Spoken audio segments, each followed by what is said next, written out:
Because it's like it's gonna happen. Yeah. How bad are you gonna fuck up, John? Like what is your Netflix comedy special?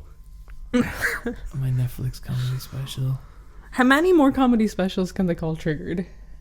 There's like 5 of them now, isn't there? Yeah. Okay, how about like Triggered, but the oar is backwards, but then the other oar is forward, so it's got this nice balance. Did you guys see that quote from the director of The Joker? Oh, yeah. It's the most embarrassing thing I've ever heard. Like, I just feel sorry for him. From the guy who made The Hangover. No, I don't. That's not true. I don't actually feel sorry for him. I'm just... Yeah, we'll get to it. I think it's really funny how... Wait, are we recording? Yeah, but we don't use any of this. Okay, cool. John, are you all warm? Am I all warm? Warmed up? Yeah. You ready to get the crowd going? With some funny... I can try some material. I've been kind of workshopping. With some good knee slappers. Yeah. Okay, I got some jokes.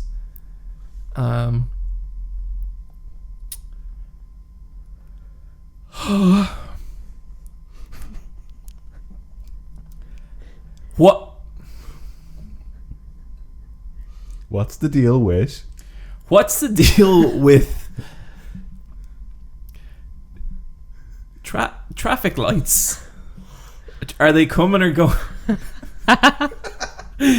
Yes, killed it. What's going on with them? Yeah. Yeah. Just, I mean, okay. I was actually having a serious thought. What animal do you guys would think would be the most frightening if you like enlarged it and unleashed it upon a city? Because I think I got a good one. What? Horses. You think a giant horse running around Dublin Going City, fucking wild. clopping and flopping. Kicking and neighing and just and getting not, a giant saddle off it. Like all the shit. and not a donkey or something. Donkeys are lovely. Oh, okay. Because see, to Have me... you never hung around a donkey? They're like the chillest fucking creatures. They're fucking delighted to see you. You can tell them all your secrets. It's fine. I think any animal blown up big is going to cause havoc because they're an animal. Not like a sloth. Yeah, well, okay, that's like the one. That's the one. But like a giant cat, the indifference of a cat. Oh, a giant cat would be horrifying. They would bat you around like a toy. And they'd like just scrape you apart. Mm-hmm. I really, really don't want a giant fish, like a big fuck off salmon, and it jumps out of the river and just starts trashing about on the road. But its scales are shaking and the scales are crushing people. There's a manga called Shibuya Goldfish. Yeah. And it's about these goldfish that like just swim in the air and they're giants. But like basically if they touch you, like that part of you is just vaporized. But it will stop. So if you touched it with your finger, it would only vaporize down to the finger bone. Yeah. Okay. And the best thing about that manga is that like the goldfish all speak, but they just say these like complete like non sequitur phrases like beef for dinner tonight or here's the lawnmower, and it's awesome. The worst part about that manga is pretty much everything else. It's not very good. Okay. But those fucking goldfish, let me tell you, left an impression. They sure did. It's a very good hook, but not paid off. No, yeah. There's a girl in it who's a pop star. She's the girl. That's kind of it. I can relate. I can always relate to the girl character. So who are you in this podcast, Niamh? I'm the girl. That's Sometimes it. I don't speak. I put my hands together like this, and I go, oh, I hope I could be like those two someday. yeah. You are always like, John and Bryan, stop fighting. Those boys. Yep. I think you've said that a couple of times. Oh my god, so many times. Yeah. I'm the smart one. Like that kind of stuff. Yeah, I guess you are. No, I'm not the smart one. I always hate the glasses character in everything. Who's the glasses character in this podcast? I feel like I'm the glasses character. Okay, are we talking like glasses character as in, I've invented a solution to the problem? Or are we talking glasses character who's like... I think they can be one and the same. Like, I have the answer. I don't know, because there's Beyblade glasses characters and there's like sexy glasses characters. There's like the guy... There's Uryu from Bleach. Yeah, there's the guy who's like, I've collected enough data for this fight. Ichigo, huh? Well, if we're going sexy, then I'm the sexy glasses character. But I hate all glasses characters. Niamh came in to recording this episode dressed like Eminem, like dressed like the real Slim Shady. Yep. She stood up. It is the highest tier of sexiness is to look like a white male rapper. No argument here. Like Bubba Sparks. Remember him? He had some good songs. Do you remember Uncle Cracker? Do you remember like... Wait, is Uncle Cracker a Bubba Sparks song or a rapper? That's a rapper, I think, because he sang that song, That's Follow a Me. fucking great name for a rapper. It's really not. You know what? With the brief hindsight I've taken, it sure isn't. Okay, so that's gonna be your like stand-up comedian name. Like you are reclaiming a shitty rapper name for stand-up comedy. What would your guys' like gimmick be if you're a stand-up comedian? I was saying this before, but I bring out a blackboard and it's edutainment. And I hate it already. And everyone's like, "Woo! You brought out the blackboard!" And I like get out the chalk and I like hold it in my hand and I'm like, "Am I gonna do it?" And they're going fucking mental. And I draw a big dick on the blackboard. Fucking hilarious. Nobody's ever done that at school, ever. That's pretty good. Just because being gay, I'll obviously on stage just be like, I'm gay.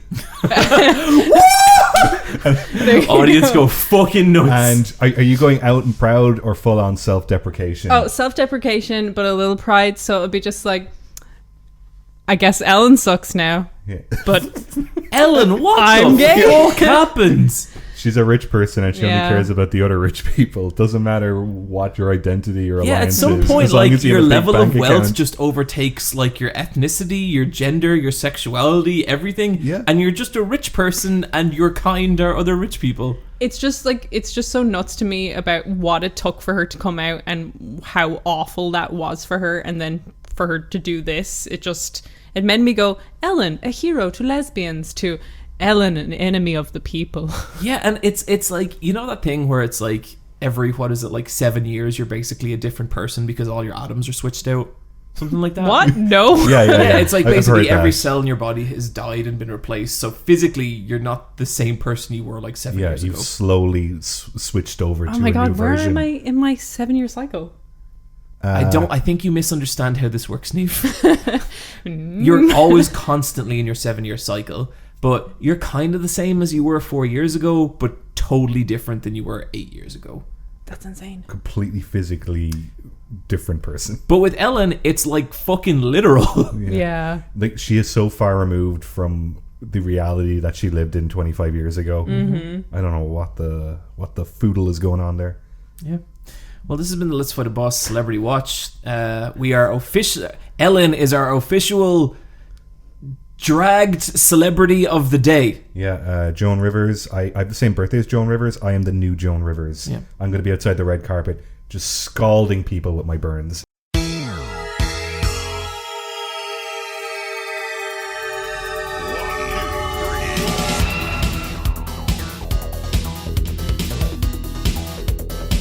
Welcome to the Let's Fight a Boss video game Yeah, no, it still is. podcast. Was The world's strongest video game podcast. I am sitting here with two of the most insightful Hollywood reporters in all of LA. To my left, it's the host of The Lens. It's Bryan. I'm always watching.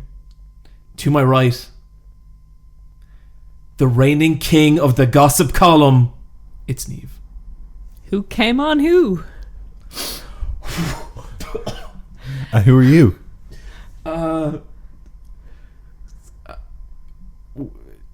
That really caught me off Germ. guard. Germ. I'm just Germ. With you always. I'm your host, Germ. Okay, guys, I wanna get straight into stuff here because there's just something I kind of want to get out of the way.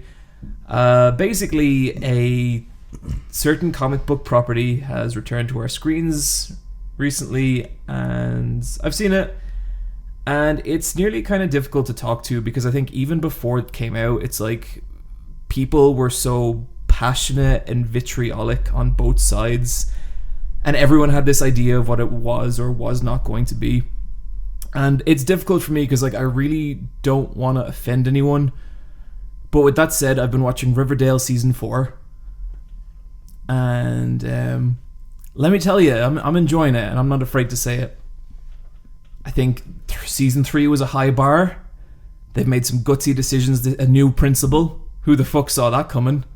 Well, the guy died, didn't he? He did, yeah. There's a really good line where someone was like, I want to have a school dance. And the new principal's like, no. And then she's like, why not? And it's like, because several students were murdered at the last dance. Like, fair enough. Yeah. Fair. I unironically still love that show. It's so good. Although it was weird because they had like Chad Michael Murray died. As well? Like in real life. I thought Luke Perry died. Wait, no, Luke Perry Luke died. Perry. Luke Perry died. Oh, yeah. And they had like a really weird funeral episode. Like the entire episode was a funeral. And it was kind of sad, but also Riverdale's this fucking stupid thing. And it was weird. It's like a funeral episode in Scooby-Doo. Like honestly, like, yeah. That's like, it's like the intention is probably sweet and endearing, but like it still has to follow the rules of that show and be like not from our own planet. Yeah, it was really, really strange. Bryan. Yes. Real quick, you saw Promare. Promare? I've been calling it Promare. I don't know how it's pronounced. Did Rebecca, did they not say it in the film? I don't know. Shite. I was talking to Rebecca about it and she was like, it's definitely Promare. And I was like, okay. Yes, ma'am. Because, look, if someone's confident enough to say how it's pronounced, we'll just go with that. And we can be corrected later. Near Automata. Yeah. Near Automatic. Mm-hmm. Promare is the Trigger feature film directed by Imaishi, who made Kill la Kill, Gurren Lagann, Dead Leaves, Panty & Stocking. Really, really high energy Sakuga anime products. This is the new film, and you know, Ryan, generally Sakuga is a bastardized Western term, and Japan doesn't really use it, so I'm going to, as the expert on anime of this podcast. That's super eye patch. As the professor. No, I can't use Professor Anime. There's literally a Professor Anime. Oh yeah, so people who don't know, that's like a bastardized nickname that we give John, which is Professor Anime. I'm very insightful. Feel free to use it. Don't use it, please, because there is someone else called Professor Anime, and I don't want to steal their bit. Okay, Super Eye Patch Wolf, is that available? Or did someone else take that too? No, I think that's mine still. Okay. This is supposed to be just real quick. Well, then fucking speed up. Did you like it? Was it good? Yeah, it's great. I really enjoyed it. It's being shown in cinemas in America, and I was in holidays in California, and I was like, fuck it, I'll go see it in the mall. So I went to go see it, and there was like 8 other people, and I had a blast. Did your dad see it with you? No, my dad went to see Ad Astra. Did he like Ad Astra? He said it was another one of those movies. It's a very profound space movie. It stars a attractive white Hollywood man in space, not to be confused with The Martian or is it just the like Matthew a kind of McConaughey like movie. Is it like a kind of rite of passage that like successful white actors at some point have to go to space by themselves? Yeah. Yeah. I think George Clooney originally did it in Solaris about 20 years ago, and since then it's been a trend. And like this Ad Astra is produced by Brad Pitt and everything. It's a whole like ego stroke thing. But I went to see Promare and I thought it was fantastic. It's got like the energy and set pieces of Gurren Lagann and Kill la Kill, but then it's got the hot visual flair of Panty & Stocking and Dead Leaves. Yeah, it looks insane. It keeps breaking its own rules as well about like all the stuff you learn in animation college about like visual language and storyboarding and stuff, like not breaking the 180 rule. This film constantly does that, but you can still follow the action and everything is clear and to the point, and it doesn't make any sense that you're able to follow it as clearly as you can. Cool. I look forward to seeing it. I couldn't tell you what it's tickets about. for it, Niamh? Yeah. The story is decent. It's got some good bits in it. I'm glad it exists, and I can't wait to see it again because it's getting a once-off showing in Dublin at the end of November. And that's nice of them. Yeah. It's like Yeah. every animator was like, shit, quick, go. Yeah. So I think we're all just sitting in the same row. See you guys there. Oh God, there probably will be people. There will definitely be people who listen to that. Oh yeah, podcast no, then. Oh, yeah. the whole Yeah, gang's fuck gonna, it. Let's fight a boss. Meet up. Yeah, Promare yeah. screening. Yep. Yeah, we'll see you guys there. This is at the sub, not the dub. Yep. But I actually might go see the dub as well. I love dubbed anime. I think there's something so funny about it. I got nothing against it. A good Yeah. dub's a good dub. But you know how like sometimes they're just like, "Whoa, guys," and I just love that dub voice because it's breaking any sense of respect for itself. It's great. Yu Yu Hakusho. Greatest fucking dub of all time.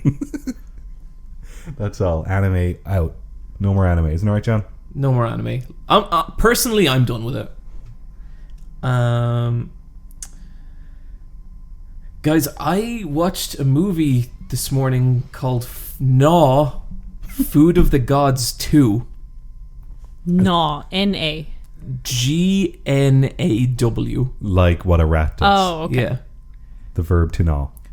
I am so shocked I've never seen anyone talk about this movie. This movie is fucking insane, but it's like awesome. It's a horror movie about this like goop that okay, it's sequel to Food of the Gods, which is what I started off on. For reasons that will become apparent eventually. And it's about this goop that comes out of the earth, and when animals or people eat it, they turn giants. And the first movie is like, it's by H.G. Wells, guy who did War of the Worlds, and it's like all the marketing described it as like more shocking and terrifying than War of the Worlds.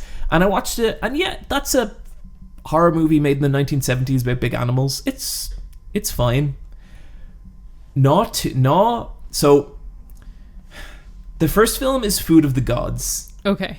The second film is Gnaw, Food of the Gods 2. But there's no such thing as Gnaw 1. That's such a bad title. Yeah, it's terrible. Well, it should be called Food of the Gods 2. No. Gnaw. Yeah, That's how you name a film. but it's not. Okay. This is nearly the kind of thing where it is a level of dumb bullshit that I genuinely don't want to ruin for people. Because if you have no idea what this movie is, and my word is enough to convince you that this is a fucking hilarious, amazing horror movie, that's like, it's genuinely kind of disturbing in just how feverish it is. Is this again about giant animals? Oh, Niamh, it's about so much more than giant animals. Okay. But like I was watching this as part of something else, and so I was like half watching it. It was kind of a work thing, but there were points where like I had to like stop and just stare at the screen and just be like, what the fuck. The dialogue's super hammy in a way that I love. There's one point where someone goes, this stuff, this is the food of the gods, and I had a fucking blast with this movie. This is like in my all-time greats of like silly horror movies, and it's so much fun. I really want to watch it with one or both of you at some point. How does this film compare to the 1980s Blob movie? So you're on the right track, Okay. but this is way more fucking weird than that. And I would say I enjoyed it more than the 1980s Blob movie, and I love that movie. I remember sitting next to you on the plane when you were watching the Blob movie, and you were like, Brian, look at this bit. And you show me the bit where the guy licked the police officer. Yeah, It's like this police officer is interrogating this teenager, and the teenager is saying nothing, and then he just licks his face. So this is exactly like that. I sent Bryan. Okay, so here's like the kind of shit there is. Bryan, could you describe the picture I sent you today? It was a man running away with his bare bottom exposed and a big bite mark in his bare bottom. He was being chased by a giant rat. Okay. That is maybe one of the most sane things that happens in that movie. I'm sold. You should be. It's just so cool when they make movies and they don't care anymore. You see, the problem was, I feel like with Food of the Gods 1, it was a fucking silly movie that didn't know it was silly. Okay, and then 2, they went for it. 2 knows it's silly, but maybe everyone dropped a little too much LSD. It's really beautiful. Niamh, are you ready or not to tell us about Ready or Not? I'm ready. Okay. So Ready or Not? No, I'm ready. Okay. I'm definitely ready. So Ready or Not is a horror movie that came out this year, and I enjoyed it a lot. You may have seen the trailer for it. It stars Samara Weaving, and she is amazing in this. But it is about a girl who marries into a family. She's kind of from the foster system, so she kind of wants stability. So it was really important for her to marry. And her kind of boyfriend that she's marrying is from a really moneyed game empire family. And when I say game, I don't mean video game, I mean board games. Like Monopoly, but not. That's the only board game that's coming to mind. Yeah. So it's like a board game family empire, and they're kind so of it's like old MB money. games or something like that. Yeah, okay. So when she marries in, she learns that there's a tradition that every new member of the family have to play. So the big moneyed family bring her into this huge room and they get her to draw a card. And on every card, there's a game she can play. And it ranges from a board game up into like a physical game. And she draws the one game that you should not draw. And it's hide and seek. And that means the family has to kill her. What? So now the bride is trying to come to terms with the idea that the family need to kill her, why her boyfriend never told her this, and what the fuck is happening. So she's running around this giant mansion in her wedding dress, trying to defend herself from her extended family. Like, this is her, like the brother's brother and his wife, his mother, his father, fucking his sold. aunt, his Holy uncle. shit. And so, like, is it all just like rich upper class, like people trying to kill a woman in a wedding dress? like hunting a woman? Yes, exactly. Okay. It's exactly wedding dresses are such cool, like, combat outfits. It's a good aesthetic. Like, there's a bit where she rips the bottom of it off. Hell because yeah, she's been there tripping is. in, and she's wearing her Converse underneath, and I was like, yeah, okay. It's a horror comedy, and it knows exactly what it is. It brings the scares, and like it is gory and it is violent, but it's always like it's so over the top that it's not so bad. You know what I mean? So like if you have an issue with gore, I think you'd still get through this. It's so funny and has great physical comedy. There's this little old aunt who's really into it. She was just like, we must kill her, and she's just this dour faced lady who's sitting in a little chair that's just throwing her daggers, and she's like, I don't think your aunt likes me, and he's just like, no, it's fine. So do we ever get like an explanation? Oh, we get an explanation, but I'm not going to tell you Okay. because like that's the whole plot, but it's great and the payoff is fantastic. It's only an hour and a half long, so it's a really great length. It keeps up its like energy for the entire time. She gets out of the house faster than you think she would, but she's no less safer. You know what I mean? So my favorite character in it is one of her sister-in-laws who keeps doing cocaine while doing it. So she's snorting cocaine and she's like, woo! And she's like chasing after her consistently. Oh, that sounds so good. Woo! It's like, it brings the laughs, but it also brings the tension. Like there'll be a moment where she's hiding behind a kitchen table and the staff comes in and he's making tea and she's like, is he involved? He's not one of the family. And she's trying to sneak around the table while he's there. So it's just like, it keeps you on your toes and it keeps its energy up. Samara Weaving, I've never seen her in anything else, but her facial expressions throughout this and just her acting just carried it all. You saw this in the cinema? I did, yeah. Adrian Brody, the guy from the OC, he's in it as well. Adam Brody. Yeah. Just great acting from everyone involved. So is Andy McDowell. It's Nice. Yeah, it's like a really good Halloween movie to go and see. Sounds great. So I'm really up on it. That's Ready or Not, and it came out this year. Cool. Guys, I saw The Joker.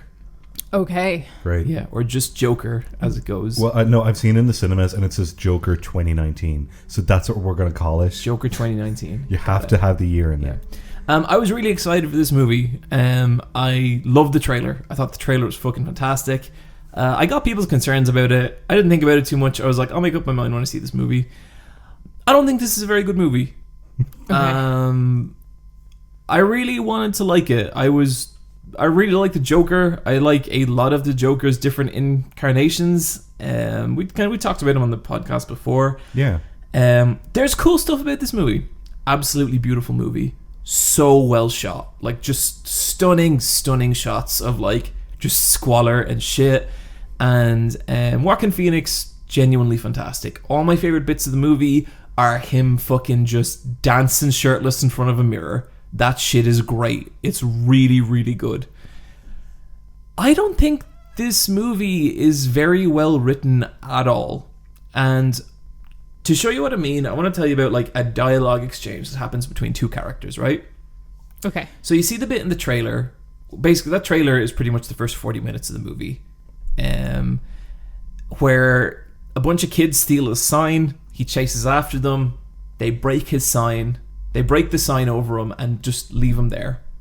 So then he goes back to his boss. Then later on in the movie, his boss is like, where's the sign? And he's like, some kids stole it. And they did steal it, but they also broke it over him. Mm-hmm. But that's no big deal. And he's like, why would anyone steal a sign? Now again, they didn't steal it. The broken sign is right there. But then he's like, I don't know why they stole it. They just stole it. And his boss is like, I don't believe you. I don't think anyone stole this sign. Bring the sign back or you're fired. And he's like, why am I fired? And he's pretty much like, because you stole a sign. And it's like, wait, no, you don't believe that anyone would steal a sign. Why do you think that he's stealing the sign? What the fuck is the sign worth? And like, I'm just watching this scene and being like, and like, sometimes when I watch a movie, especially when I'm excited for, I get this real deep down like, oh no, I don't like this. And this is where it started to kind of click with me. But the problem is, like, that's not just one scene. I feel like the logic for this movie is just bad. Like, the motivation as to why things happen barely made any sense at all to me. Joker goes and he kills 3 people on a subway. The 3 people he kills turn out to be stockbrokers. And from that one incident, the entire city is like, this Joker guy's a fucking hero. And it's like, wait, what? Like, because they're stockbrokers? And like, don't get me wrong, I'm up for a little stockbroker murder, but the idea that made him this heroic figure is, it really just didn't add up to me at all. Like, I didn't understand it like one bit. Yeah, like it would need more stakes for that to logically happen. Yeah, and I really don't feel like, and like the city of Gotham is a big part of this movie. Like, basically the city turning against the rich, which, you know, cool. So like, is it thematically dealing with class? No. Okay. Well, I mean, I feel like you could make an argument with it, but one of my big problems with this movie is I think thematically it's dealing with fucking dick all. Okay. So it's kind of gesturing towards the idea of class. We'll get to it. Okay. Sounds like when a video game tries to do politics and they can just brush off it and that's about it. Yeah. So that really, I was really kind of struggling to like kind of follow this, but then like, you know, the whole thing about the Joker, or I guess the way I've seen it described, is like as this big character piece. You know, this is like a breakdown of the Joker and like a new take on the Joker. And in fairness, it is. This is a genuinely new take on the Joker, and it's like he's much more vulnerable, he's much more flawed, and I think a lot of that's conveyed really well through Joaquin Phoenix's acting, not through the script. Like, there were parts of this movie where I just felt like I was watching your very standard supervillain origin story, you know? And there's this subplot with Batman shoehorned in where it's like, oh, is Thomas Wayne also the Joker's dad? And all this kind of stuff. Fuck off, his dad? Yeah. Gotta keep that universe connected. No, I don't like that idea at all. Yeah, and like, you know, it's I don't want to say where that goes, but it goes places, I guess. And it's like the Thomas Wayne character is also super kind of detestable. I like when the Waynes are kind of dicks. They did that in the Telltale game. Yeah, but my problem then is it's like, and like I'm okay with Grey. I like Grey films where it's like, oh, who's right, who's wrong. But it was kind of just the sort of thing where I wasn't really rooting for anyone, you know? But Thomas Wayne is nearly like absurdly dickish in this, and it's all kind of contributing into this thing where it's like there's so much pressure on the Joker that he kind of cracks and becomes the Joker. But my problem with that, though, is when we meet this character at the start of the film, he's already pretty fucked up. And a big way the film explains his actions is that he's mentally ill. And all these things happen like a mentally ill person. He gets cut off his meds, you know. He finds out his mom's been kind of lying to him about a bunch of stuff. He's, you know, harassed by strangers. He's attacked by strangers and all this kind of stuff. And the film's big central theme, as far as I could read it, was that if you push a mentally ill person far enough, they're dangerous. Don't get me wrong, there's a lot of examples in society in general where a mentally ill person will, you know, do something atrocious, but that's not really accounting for the literally millions and millions of mentally ill people who fucking don't. And the film really plants its flag here. Like the central line of the whole movie is the Joker's like, this is what happens when, or he tells it, it's like his big joke, it's like, what happens when you have a mentally ill person that's abandoned by society? You get what you deserve. And then he like kills someone. Oh. And it's like, what really bothers me about this, like, just from a technical standpoint, we'll get to the other stuff after, like, the Joker's actions in this movie make no fucking sense unless you take the idea that he's mentally ill into account. That's the only way his actions make sense. Even when he does his first big jokery thing, to me it felt kind of out of nowhere, you know? Like, it felt like, oh, shit, you know? And so then, for those actions to logically make sense, you have to take into account that he's mentally ill.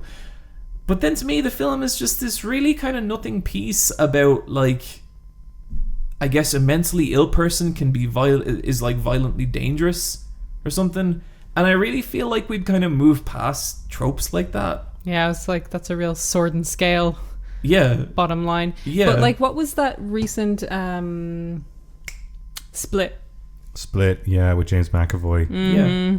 And like the idea of like, oh, the mentally ill, dangerous person, like, first of all, like, it's been fucking done. Yeah, like just one bad day from being set off, and yeah, I mean, like, how many years ago did Falling Down come down? And even Falling Down wasn't even about mental illness. That was just someone at the they snapped, and yeah, and like I would rather see a film like I to me, and like this is a personal thing, but like I would rather see a film about how does a normal person become the Joker. Like, what does that take? That to me is like a really fucking interesting story.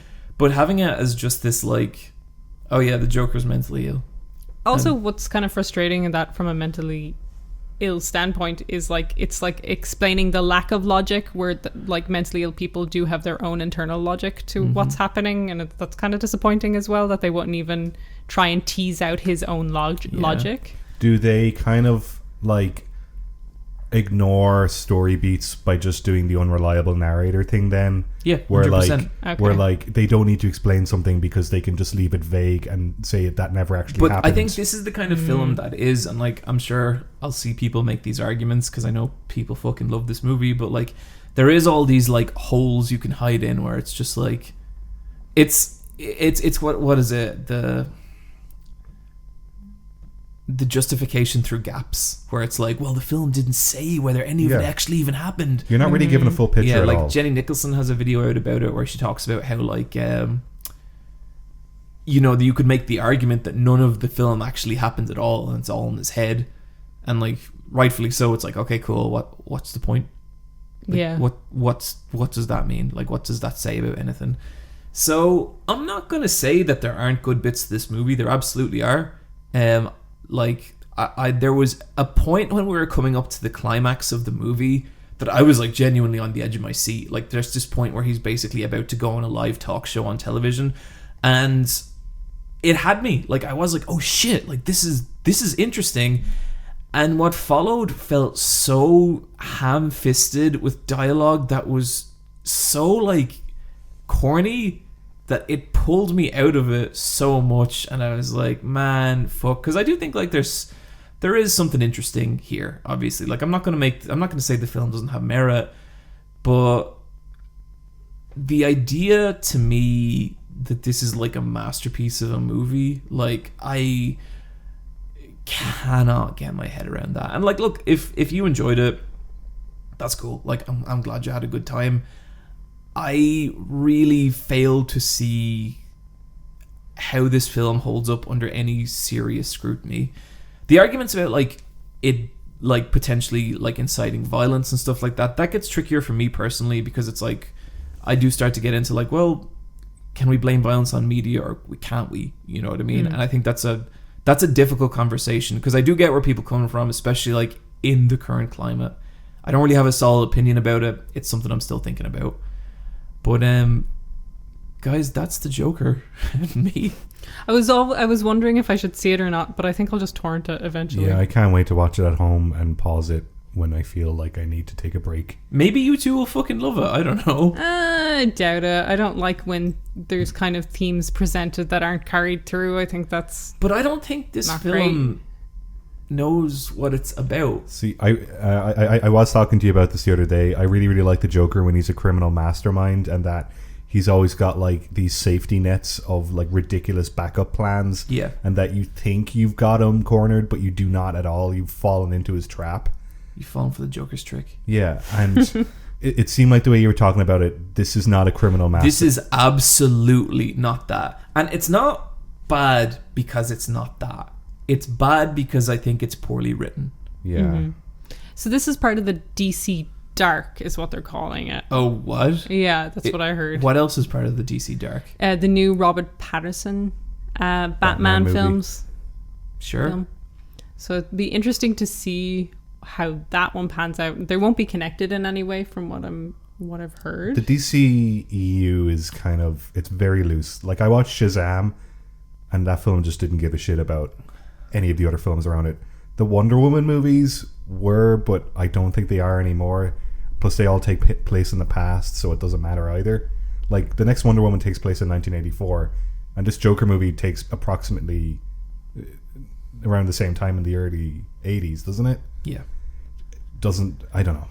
Oh, there's this fucking scene in the alleyway outside the like theater or cinema or whatever it is, where like you see Batman's origin again, and you see it exactly the way you've always saw it. The pearls, are the pearls there? There's a slow motion shot of pearls, Niamh, and it's just one of the best videos Comic Book Girl 19 did was the fact that only cheap pearls would ever fall like that. Pearls are individually laced, and I was just like, yes, it's true, and the Waynes wouldn't be wearing cheap pearls. No, they would not. But it's such an iconography that's just made its way into every single Batman but thing. Also like the way it does that completely devalues that moment, because what happens is like it happens because of a larger riot incited by the Joker's actions. And like the whole fucking point of that scene is that it's meaningless. He does just rob her for the pearls, and this kid loses his fucking parents over it. And so yeah, it's I get that people love this crimes. movie. People fucking went nuts for it in the cinema when I saw it. Like, it got an applause afterwards, and I was like, cool. Like, do you think it'll actually do any Oscar buzz? Because like people are like, oh yeah, look, I think it's an Oscar bait movie because it's about a sad white dude. Yeah. Yeah. You know? I just like kind of feel and so like other like there's going to be, you know, who decides who gets an Oscar? Sad white dudes. Yeah.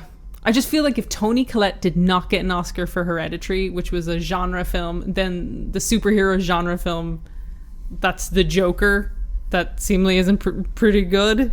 Like, it would be really frustrating for that to people win it. Love it. I'm not one of them, but yeah. Yeah, people love the new Spider-Man movies, and they're bad. They're so fucking bad. I watched those recently and I was like, wow, I have nothing to say about these because they're so fucking bad. The 2 Tom Holland ones. Yeah. Fucking working class hero. Spider-Man is now like Iron Man's little plaything. Yeah, no, he's just Iron Man Jr. He's Iron Man Jr. Sounds quite like a fan fiction I read recently. Who You know that the drones do much more than you think they do. You know that bit in Spider-Man 2, the Tobey Maguire one, where Aunt May gives him $20 for his birthday, and it's this whole like, no, I don't want that because you need it more than I do. Yeah. None of that anymore. In this one, it's just like, he's like, I don't want to be a small town hero. I don't care that the bodega was blown up. I want to play with Iron Man. It's so shit. Anyway. Niamh, you saw Mother. I did. You've been wanting to watch this movie for a while, but you've needed to mentally prepare for it. Yeah, pretty much. It took me 2 years to mentally prepare to watch Mother. But Mother is now on Netflix. So, so if you needed to mentally prepare and needed an easy way to watch Mother, it is now there. So Mother is the Darren Aronofsky. Thank you. Film with Jennifer Lawrence and Javier Bardem. Thank you. I like that actor. He's good. And I thought I wouldn't like this film. What? Okay, I've seen people talk in very vague terms around this film. Mm-hmm. What's it about? It's about a woman losing control of a house. But it's not really about that because it's not a real house. Really, it's all theme. Like, the house is... they're not real people. They're not real characters. They are ideas, and the house is an idea. So it's this woman who is doing up a house, and it was her husband's childhood home that he lost in a fire. So it's her building it up from scratch again, and she puts her hand to the wall, and she can kind of sense the heartbeat of the house. Oh, wow. And can kind of know how to go about creating it. And like her husband is this poet who hasn't been able to create poetry in years and years and years. And he's like writing, and she's asking him how his writing is going. So we got that kind of Shining thing going on. And then a guy comes to the house and he thinks it's a B&B. And they're like, it isn't a B&B, but it's a huge house. And the husband is like, you can stay. And Jennifer Lawrence's character, who just is like wearing no bra all the time, because this is written by a man. Niamh, I'm gonna have to ask you to stay focused. It's just, there's literally like, this whole film is Jennifer Lawrence center shot, her face center screen, close up, until it's center shot tits. Niamh, like, just get your mind out of the gutter. All right, Okay. That's not what we talked about. Mind out of the gutter. So a guy comes to the house and he's like, "Can I stay here?" And he's like, "Yeah, sure." And she's like, "It's not really cool of you to say yes without consulting me." And he's like, "Shut up, honey." And then like his wife comes over and she's also like, "I guess I'll stay too." And she's like, "Can we get these people out of my house?" And he's like, "That's rude. So no." So it's like this woman who's trying to build something, and constantly she's been given more labor to do. And it's like this 2-hour stress stream where stuff keeps piling up. So the first thing happens, like someone leaves a snotty tissue on a sink. And she's like, "Ooh, fuck, come on, clean it up." Next thing happens, there's more people over and she has to cook for loads of people. And it's this constant like build up and build up and build up until, and I'm not going to spoil it for you, but until the house just becomes an allegory for the world. Like, it's like she can't control things, and it's gone past the snotty tissue on the sink to there's a rave in the living room, People keep filling her house and she can't get rid of them. And I've read loads of different things about what this means, and Darren himself says Jennifer Lawrence represents Mother Earth, and the husband is the artist or God. And to me, that's like the most fucking boring reading there could possibly be. I think it's a lot more to me, and it's like it's so true a male lens. It's so the most male thing. Like Jennifer Lawrence is what, like 26, and Javier Bardem is like in late 40s. Yeah, it's like, it is the most young woman with an old guy kind of thing, and he's the artist, and she's like her role is motherhood and like life and love.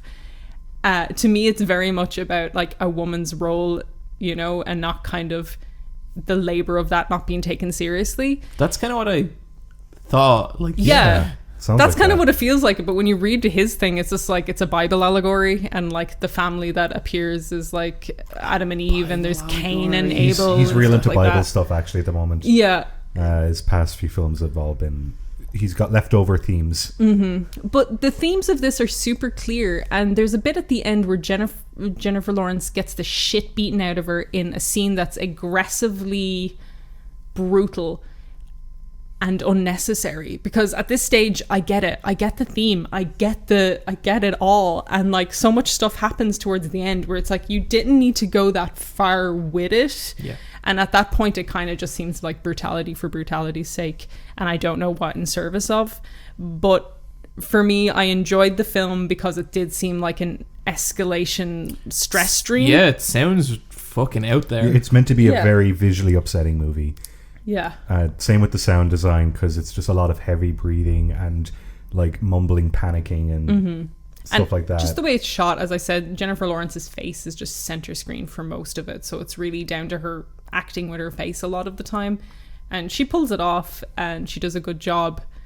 I think if you haven't seen Mother at this stage, it's on Netflix, give it a shot. It's one of those films that you'll either be like, I fucking hate it, or I like it. I'm like, I like it despite itself, you know? Sure. I like the visuals a lot, but yeah, give Mother a go. Okay, we've heard about Mother, yeah. but now what about Ma? Okay, so I'm not emotionally ready to see Mother yet. I'm still too young. Like, Another year. Yeah, I'd say another year or two I'll be old enough to watch the movie. Ma, on the other hand, do you guys know about this film Ma? Nope. It's a horror movie that came out over the summer, and it's not a very good film. Is this about a shark? No. Okay. I'm thinking of like The Ma or something. No, Ma is about a middle-aged black woman who opens up her basement to a group of mostly white teens and just says, hey, you guys can drink in my basement. Okay, I feel really uncomfortable already. Yeah, and it stars Octavia Spencer, and she is a fantastic actor. You might not know who she is, but you've absolutely 100% seen her in a movie, because she's in like 10 movies a year. She won Best Supporting Actress for The Help at the beginning of the decade. And in almost every role she's in, she plays working class black woman in a supporting role. She's done it in The Help, she's done it in The Shape of Water, she's done it in Hidden Figures. Like, she's typecast into a certain role. But in this film, she plays the villain of a horror movie. And I don't know if she's a producer on it, but it seems like she's very much part of the like pre-production process, where she was fed up with being typecast and wanted to go for a completely different role. This is directed by the same guy who directed The Help, which isn't a very good film, and it's bland. And he also directed The Girl on the Train, which is a film I do not like. Oh, that film's so shitty. It's a shitty film. I'm not like I remember seeing a poster for that movie and being like, that looks shite. And like The Girl on the Train is a really good cast. It's got Emily Blunt and it's got Justin Theroux. Like I like those two. And like Ma is only like, it's not a good film, but it's one of those movies where it's like it's got an actor who's just like chewing up scenery and doing a good job. I think if you and your friends are looking for like a dumb movie to watch this Halloween, and like you've got like a list of dumb movies and you're going to watch maybe 2 or 3 movies in one night, this is like, you could put this on the pile. I feel like we've given people like good, solid, like Halloween stupid movies, Halloween yeah. movies. Yeah. But anyway, the way the movie unfolds is that you get flashbacks of, I can't remember the character's name. It's just they call her Ma, and she's like, yeah, you can call me Ma. And you get flashbacks to her in high school, and it turns out that she's from a small town, and all the people in her year in high school bullied her, and now she's getting revenge on their generation of children. Oh, so she kind of lures them to let them drink at her house? Yeah, it's a real kind of like Hansel and Gretel at the gingerbread house kind of thing. I like Okay. that. Yeah. Yeah, and Hansel and Gretel's a true story. yeah, and like there is a good film in here. It's not there in the final product. Right, okay. But like I could totally like. Does it have heart? I really think like there are people in this movie and they're giving it their all. Sure, okay.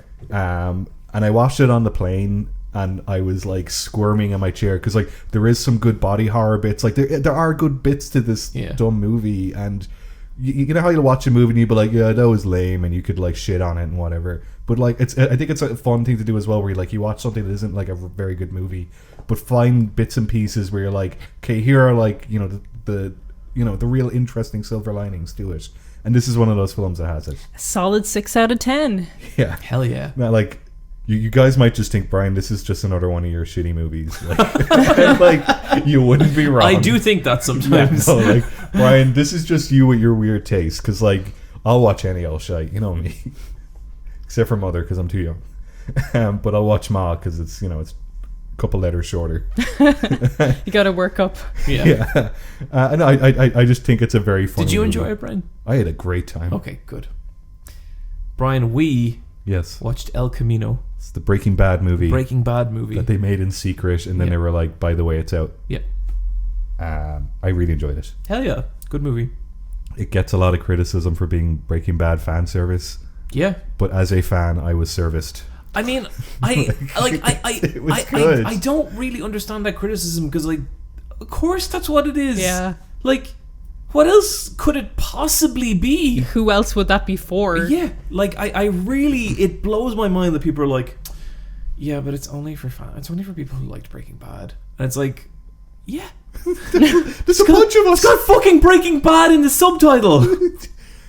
I guess what it does is Breaking Bad ends and Jesse drives away in the El Camino, and he's screaming. Just like the... Yeah, just like the name. Wait, of it. hang on. You'll get there. It's gone. Never mind. Okay. And I guess this is just a 2-hour movie of like, how does Jesse successfully continue on with his life? It's like the kind of first, like, maybe 24 hours or something after the end of Breaking Bad. And it's just like, he's on the FBI's most wanted. He can only approach someone for help once because as soon as he leaves, the police show up. Mm-hmm. So he has to like, it's like a stealth mission in which like he cannot fuck up at any point. Yeah. And there's a few bits where like I do like Breaking Bad in the way that the majority of that show is like a game of cat and mouse, with I guess like Walter White being like the mouse most of the time, and then kind of like, wriggling his way out. Yeah, wriggling his way out. And so it's cool for Jesse to kind of like problem solve his way out of like impossible situations, and like the film is clever. Oh yeah. It's a very clever movie, and there's some good like hold on a sec, and then like it pulls the curtain back, and there's something some bigger is real going good on. scenes of like a bad situation gradually getting worse. Yeah, and you've no idea how he's going to get out of it. And like it, yeah. And there is some bits of like dumb luck, but then there's also just like excellent planning and like characters being really, really intelligent. I'm okay with dumb luck when it's like kind of countered with a lot of bad luck. Yeah, and there's a lot of bad luck in this movie. There is. And it's a very good character piece for Jesse. Like half the movie is done through a fractured narrative flashback, where like some of the flashback scenes are from like the gaps between like season 4 and 5. Some of them are from way back in season 2, and like Jesse has a really interesting character arc in the main series of Breaking Bad, where he just goes from like this weird junkie dude who just wears like baggy clothes to a more kind of optimized guy who can take care of himself. That's what I kind of liked about it, because like for the end of Breaking, like I don't actually like the end of Breaking Bad very much. I know it always gets touted as like an amazing ending or whatever. I actually think it kind of sucks. But one of the parts I didn't like about it was like I felt like Jesse didn't really get a whole lot of closure. No, his scenes are rushed. He kind of just, his like destiny of that series was the result of other people doing things, and I felt like the character didn't really have much ownership over its own ends, and this gave me the closure I wanted in that. Like I liked this movie a lot better than like the end of Breaking Bad. Yeah. I have a question. Yeah. So this is like with flashbacks that kind of can be inserted basically into the series. How is Aaron Paul holding up? Because it's been a few years. Does he stick look? a beanie hat on him. It's and he kinda looks okay. Yeah. But The big one is There's- Jesse Plemons' character who played Okay. Todd. Todd. Okay. Basically, the dude, you know, he's put on a few pounds. He's like not. He's He's not as fresh as he looked 10 years ago. Because he put on a lot of weight for Fargo season 2 to play the big butcher guy, and he never lost that weight. And it's really weird because like Jesse is like a prisoner of Todd and his uncle and those neo-Nazis for like a year, and we've seen Todd through that timeline, and he physically does not match how he looks now. Yeah. But the actor Jesse Plemons, who's fantastic as Todd. Oh, he's just this like innocent psychopath. Yeah, he just says everything's so dry and neutral, but you know he's a killing machine. And you go into his apartment and he has like salt and pepper shakers that are shaped like a grenade. And like, yeah, he's got furniture that doesn't make any sense. No. Like he's like pretending to be a human. Yeah. It's real good. Yeah. I love that whole set. Like, Yeah, it was great. they really use that set to its full like potential. 100%. And that one shot from the top down is such a good shot. I do think sometimes Vince Gilligan does have like, he does have this penchant for like westerns and showdowns and stuff like that. Yeah. And sometimes it really works. Like I think when it's kind of pulled back. My favorite scene in all of Breaking Bad is when Walt spots the other drug dealers buying meth equipment. And it's like this really cool scene where he basically just, it's him going over to the other side, and first of all he's like, no, you guys, let me suggest this for you, and then he realizes, oh wait, these guys are selling on my turf, and like he goes up to them. In that kind of stuff, when it's kind of pulled back, it's great. But when that stuff gets mixed into big action sequences, it does really kill some of Breaking Bad for me. And I think there's a really bad scene for that in this. It's a very on the nose scene. It's so on the nose, and like it kind of feels like a scene they had to put in there because they had 10 minutes to finish this movie, and they were like, fuck it, this happens. Yeah. And that didn't work. But other than that, like, I was kind of delighted to be back in Breaking Bad. Like, it just felt like Breaking Bad to me. And it felt like 2 episodes of Breaking Bad. And I feel like that's kind of, a lot of time when you say that, it's kind of dismissive. I mean it in a really good way. Like, I just felt like I was back in that world, and that was cool. Yeah, for sure. Yeah. Guys, I'm really sorry. Can I go to the toilet first? Because I know what you're going to do, and it's going to go on for so long, and I really need to go. No, it's Wrestle Talk.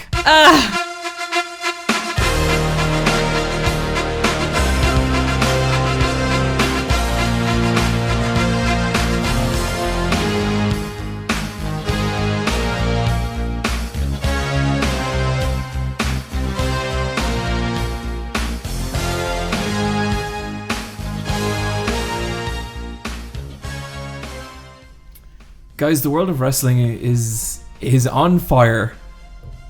Okay. Have you guys heard any scuttlebutt around anything, or is this all fresh? Fresh. I've heard a little. Could you tell me what you've heard? And if you get it wrong, that's fine. Okay, I heard there was a fight between, I think it's Seth Rollins and The Fiend. Mm-hmm. And everyone wanted The Fiend to win, but Seth Rollins won instead. And everyone was like, what are you doing? Kinda. Okay. So, The Fiend is this character who's been incredibly exciting in wrestling. I hate saying this because it's just a cheap way to put it. It's a little bit like the second coming of The Undertaker, where it's this supernatural character that no one can fucking beat, but is actually convincing enough that it kind of works. I've talked about The Fiend before in videos, and I love The Fiend. I think The Fiend is the most interesting thing, that it's like, it's Bray Wyatt, and he runs this creepy Don't Hug Me, I'm Scared like children's TV show, but he's also The Fiend who like comes to the ring. And The Fiend had his first match maybe about a month and a half, 2 months ago, and he came to the ring and he fought Finn Balor, and who also has a demon inside of him. who also has a demon. Very good. Yeah. Janie Mackers. And The Fiend absolutely destroyed him. And it was like Bray Wyatt's first match as The Fiend. His in-ring style had totally changed. He was using new moves. He had like this weird like kind of gait to him. It was fucking cool. And everyone was like, They're killing it. Like, they're actually killing it. Like, WWE are actually doing so good. Then they don't give him a match for another month. Perfect. Just let The Fiend be special, you know? And then The Fiend starts coming after Seth Rollins, who's the Universal Champion. And this is interesting because if they're putting the belt on The Fiend, that's like a big fucking deal. And not only are they going to fight each other, they're going to fight each other in a Hell in the Cell match. And a Hell in the Cell match is like a fucked up cage match. It's like different than a cage match because you can climb on the top of the cell. And what this has led to over the years is people jumping off the top of the cell. Everyone's probably seen that really gruesome Mick Foley, like 18-foot dive from the top of the cell. It's like wrestling legendary. Like, it's so the Hell in the Cell match. It's a little bit kind of sacred, you know. It's like, this is the match you do when they've run out of all other options, and this is like the feud ender. So the match starts, and already like something's fucking crazy because like they never ever do this in wrestling, and I always wondered why they didn't.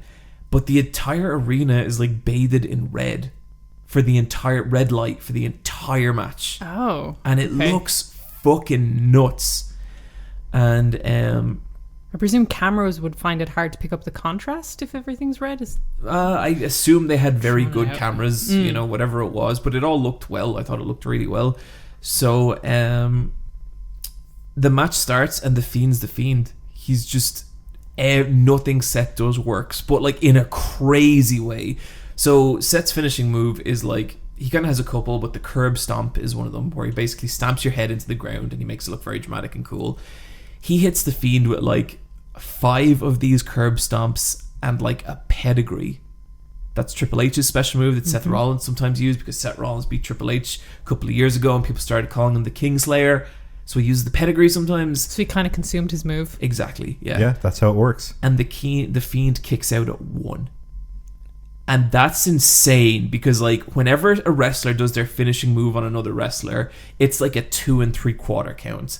And the Fiend just kicks out at 1, stands up, and no-sells everything, which is crazy. And what happens is this escalation of Seth getting more and more desperate. And he's like using like weapons, and he's like he actually gives the Fiend an unprotected headshot with a chair. They don't do that in wrestling anymore because concussions have led to a lot of problems. But like, it's really gruesome and it's really violent, and I was into it. I was really enjoying this. But I'm kind of in the minority because the crowd is going fucking nuts. In a bad way? Very bad way. They're booing and they're pissed off and they're hysterical. Why? Because it's starting to look like the Fiend isn't going to win this match. Oh. Okay. I want to pause the story of the Fiend for a moment, and I want to talk about something else. I want to talk about AEW. That's All Elite Wrestling. This is the new weekly wrestling show that started playing on some American TV channel. I can't remember. I was going to say, because didn't they do an unprotected headshot with a chair recently as well? I think they might have, yeah. Okay. But this is the one that Kenny Omega produces. Yeah. He doesn't produce it. His friends produce it. His friends produce it. Yeah. He's on the roster though. Okay. Like, he's a hot ticket. Boy, is he. And what's wrong, Niamh? No, I'm just like, I can be attracted to him. I know your bisexual desire is very clear to all of us except to you. So as of right now, we're 3 episodes into AEW, and this has been fucking fantastic. Every episode has like at least like 2 or 3 standout matches where you're like, these are the kind of matches, Bryan, where if we saw them in OTT and we had no idea who the wrestlers are, but we'd still were like, fuck, that was great. Yeah. Those are the kind of matches. I really wanted to try and talk about all the wrestlers I like from AEW, but there's way too many of them. So look, there's right now the women's champion in AEW is called Rio. She's 19 years old. She's been wrestling for 10 years. How? Okay.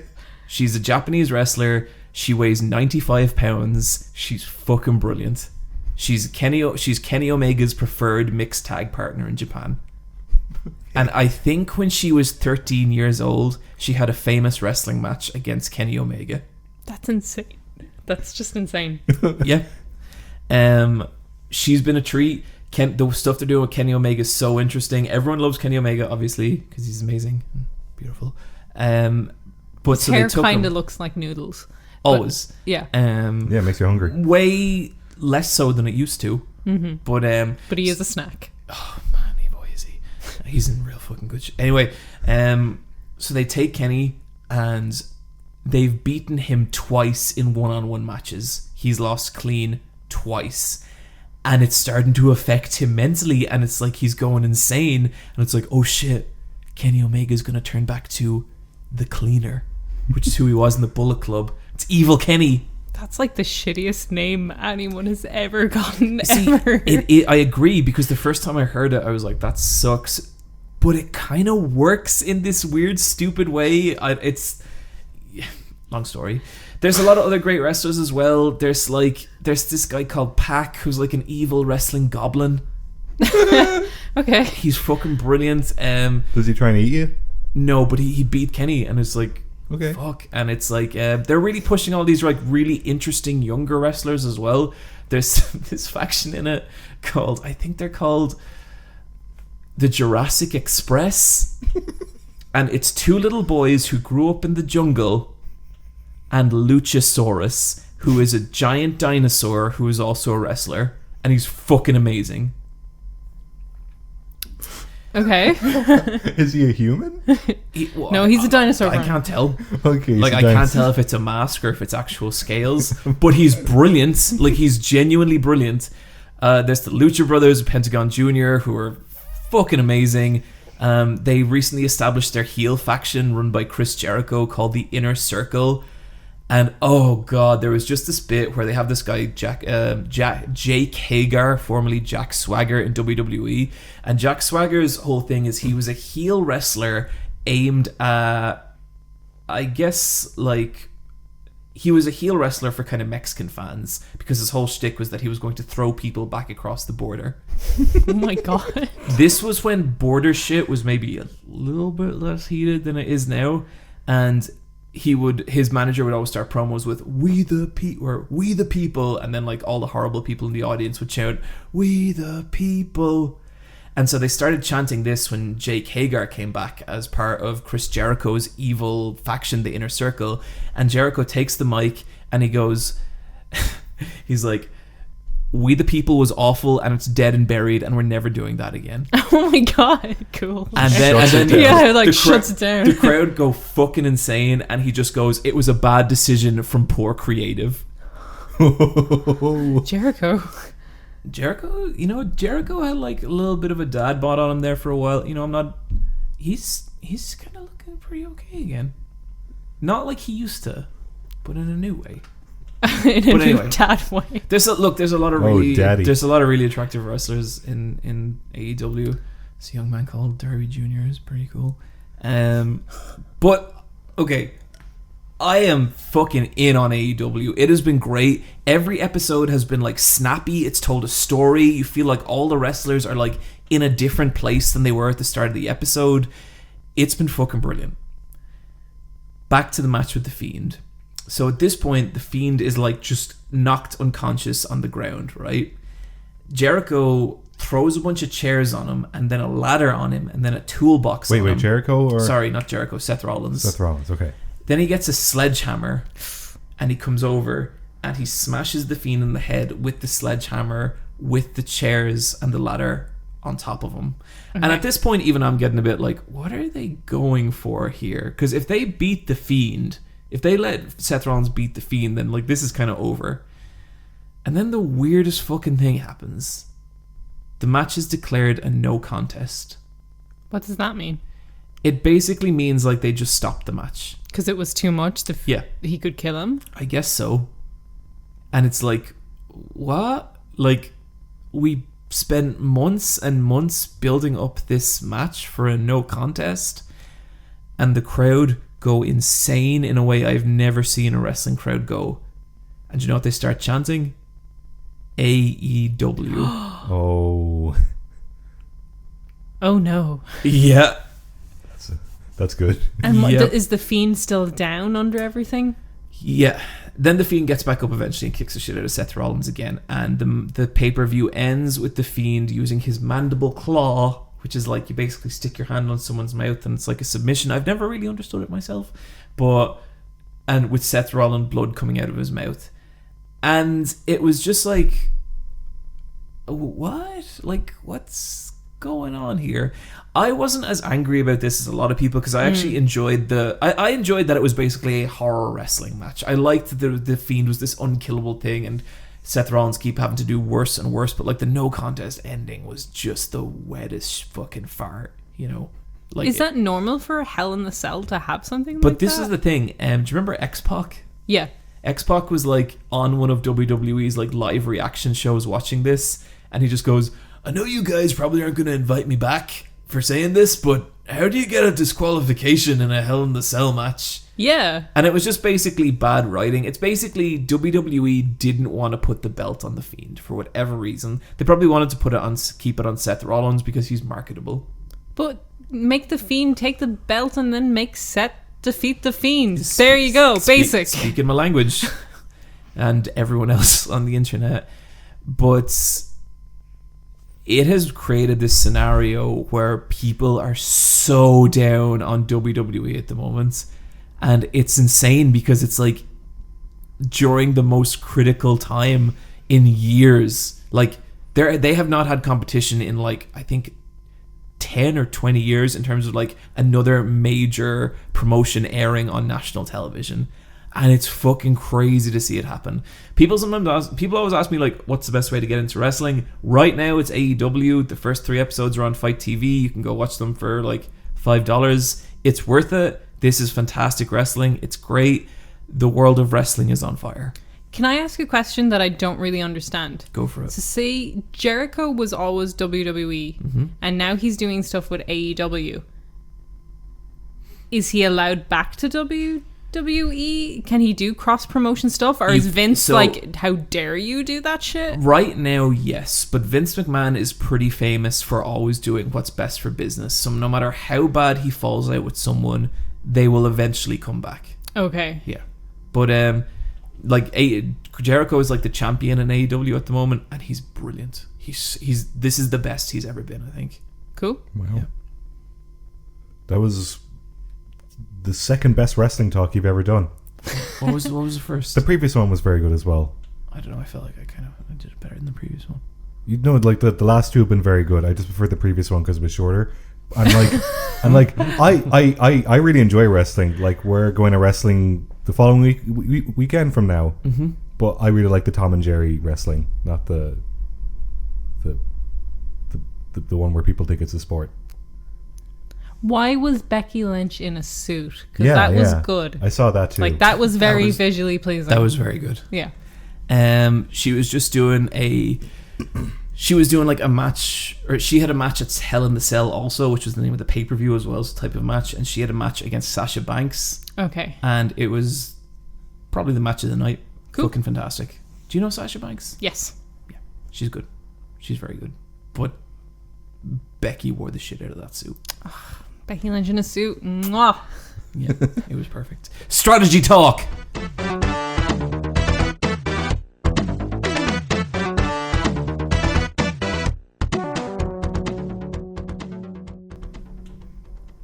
It's been over an hour. It's time to talk about video games. We could talk about wrestling for a little more if you want. Nah. Okay. I guess I'm kind of pushing my luck. Niamh. Ugh, I'm so sorry. I haven't played anything new. It's fine. It's like it's a weird time. All the new games are coming next month. We got like Jedi Fallen Order. We got like the P game. So I'm really excited for those. In the meantime, I've been catching up on all my other games and trying to finish them. So I'm like trying to finish Fire Emblem, and I've been playing a lot of Red Dead Online. So last time I was talking about like, oh, they have these pursuits that you can do. I'm a collector. I've maxed out collector. I've maxed out trader. I'm now working on maxing out bounty hunter, and I'm level 90. Wow. They seem like they were impossible feats. What's going on? Yeah. They really throw XP at you, so once you okay. kind of get over the hump of level 10 for all the pursuits, it's really easy to kind of grind it out. You can sail up there. Yeah, so I've like my camp kitted out. I'm like too good a cowboy at this stage. I have a useless dog at my camp because I have so much gold. So I just bought him for the aesthetic of him. His name is Hammer. That's a good name for a Yeah, dog. yeah, that is. But I'm having a great time with Red Dead Online. If people want to jump in, I think the summer update, the Frontier Pursuits, is a good time to do it, and that's where I've been spending my gaming hours. And hopefully next podcast we'll have something new, because I don't really have it now. The few things I will say about Collector is I really, really liked doing the role as a role that kind of focuses on collectibles. They only have modeled the cards, the tarot cards, but they haven't modeled the necklaces or the coins, and I'm the type of nerd who would love a 3D model of the 1705 coin. Like, I think that would look cool. I think that's fair, especially from a game like Red Dead. Yeah, like Yeah, it's, Rockstar should go the extra mile. yeah, and they kind of like, they have like the cigarette cards in the base game, so even if they brought them in as collectibles, I'd be happy to see those again, because they really modeled beautiful era specific stuff, and they kind of have the models for some stuff and they don't for others, and they just kind of have like an illustrated icon, and I would really like if that was an actual object, because that's what I like about the collector role. But I'm having a lot of fun with it, and yeah, Red Dead Online still there. Brian, Yeah. tell us about Ori and the Blind Forest. This game finally came out on the Switch. Holy shit. Holy shit. I've been wanting to play this game for the longest time. I remember watching someone play it before at a friend's house and just being captivated by it. Like, it looks so amazing. Yeah, it really does. Yeah. And I finally get to play it on the Switch, and I guess it's a definitive edition with all the DLC stuck on, but I don't know what's DLC and what isn't. The game's a Metroidvania, but it's a very linear Metroidvania, like Metroid Fusion. Gives you waypoints and tells you where you need to go on the map, but you need to fill in the map yourself unless you find the map stone of that area, and then it'll give you like a basic version of the map, but then it doesn't give away any of the hidden stuff unless you have that stuff unlocked as an extra boost. I don't know, I really like how linear this game is, but you know where you're going at all times. Even if there is a waypoint, you kind of organically know. Like, I very rarely use the map in this game, and I love maps. And it's super cool to play a Metroidvania where you're not constantly pausing the game on and off to look at a map. Interesting. And it's such a well-designed game that way. Like, it looks visually amazing, but like, I'm super impressed by like how well the designers have considered the player and not themselves for like experiencing it fresh. So you play as like a little white imp in a forest, and the forest is going through a famine, and a lot of the other kind of spirits in the forest are kind of dying and falling away, and it's up to you to kind of restore balance to the forest. And it's very atmospheric. It's kind of like that game Limbo, and what's the other one they made, Inside. Like, it's got the same idea where like, well, this game does have text in it, but a lot of the like visuals are just from like characters that are almost out of the corner of the screen that you're kind of chasing, and then they might come back and do a payoff afterwards. It's got that kind of world building to it. Game's super hard though, or at least I'm finding it hard. Were you making your cow noises? Oh yeah, I'm mooing like a motherfucker. Did you ever hear Brian's cow noises? Yeah. Oh yeah. Yeah. I don't like losing at a video game. No, you don't. No, I like when I win, because then I get to feel good about myself. One time I beat Bryan in Persona 4 Arena, and he made that noise, and then he licked my arm. Yeah, I did. And then I went into the kitchen and came back out with a big thing of salt and threw it at you. What? Why? Because I was salty. Okay. I beat him pretty bad. Yeah. He did the thing where, like, I remember one time we played, I think it was BlazBlue, but like, or maybe it was Guilty Gear, where like, you had gone into the combo and you just put the controller down, folded your arms and watched as it played like the next 30 seconds. And then you started doing air guitar. Which is just the most obnoxious thing to do. Air guitar is so not obnoxious. I was performing art. I agree, but also no. Yeah. Anyway, I'm finding Ori super hard, but the thing is, like, the game isn't like difficult in the way that you don't know what to do. Like, it'll give you like an obstacle, and you need to like clear the path, and you just need to bounce from A to B to C to D and onwards, and you just need to do it correctly. Do you like Ori enough that you would buy the new game? Because there's a new one coming out. I won't buy it immediately, but it'll just be like something I'm looking forward to. So you're a fan? Oh, absolutely! Like I think this game's fantastic. Cool. I'd recommend it. If also like I kind of get the feeling that like people who are interested in this game, they see the visuals of it and they know whether they need it right now or not. Are they furries or not? I don't know. I think they're kind of scalies. Okay.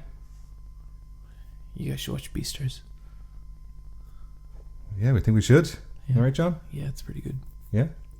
It's a legitimately good show. Well, the first episode was. Okay. Okay. Well, how about we all watch Beastars and come back in the next episode and talk about it? Sure. That's Ori and the Blind Forest, everyone. Ori and the Blind Forest, everyone. Guys, I played Sayonara Wild Hearts. How are you finding it? Yeah, what's this? This is a Rhythm game, kind of in the vein of like similar to like Rez-ish, where it's not like a full-on like Guitar Hero rhythm game, but it's all kind of performed to music. There's like a kind of story to it. Basically, you're this god thing that gets its heart broken, and your heart splits out into all these different people, and you kind of have to go around this like kind of neon. This is all like shown through like about I think 15 songs or something like that. You have to go through this neon city, like fighting the other parts of yourself and like absorbing them back into yourself. And I'm trying to think what's the best thing to compare it to, but it's hard because like it's sort of the mode of gameplay switches up a lot. You know, sometimes you could be playing like kind of a motorcycle section where you have to like weave in and out through kind of barriers. Sometimes it's like nearly a kind of 2D shoot 'em up section. Then other times it's nearly more like Star Fox or something like that.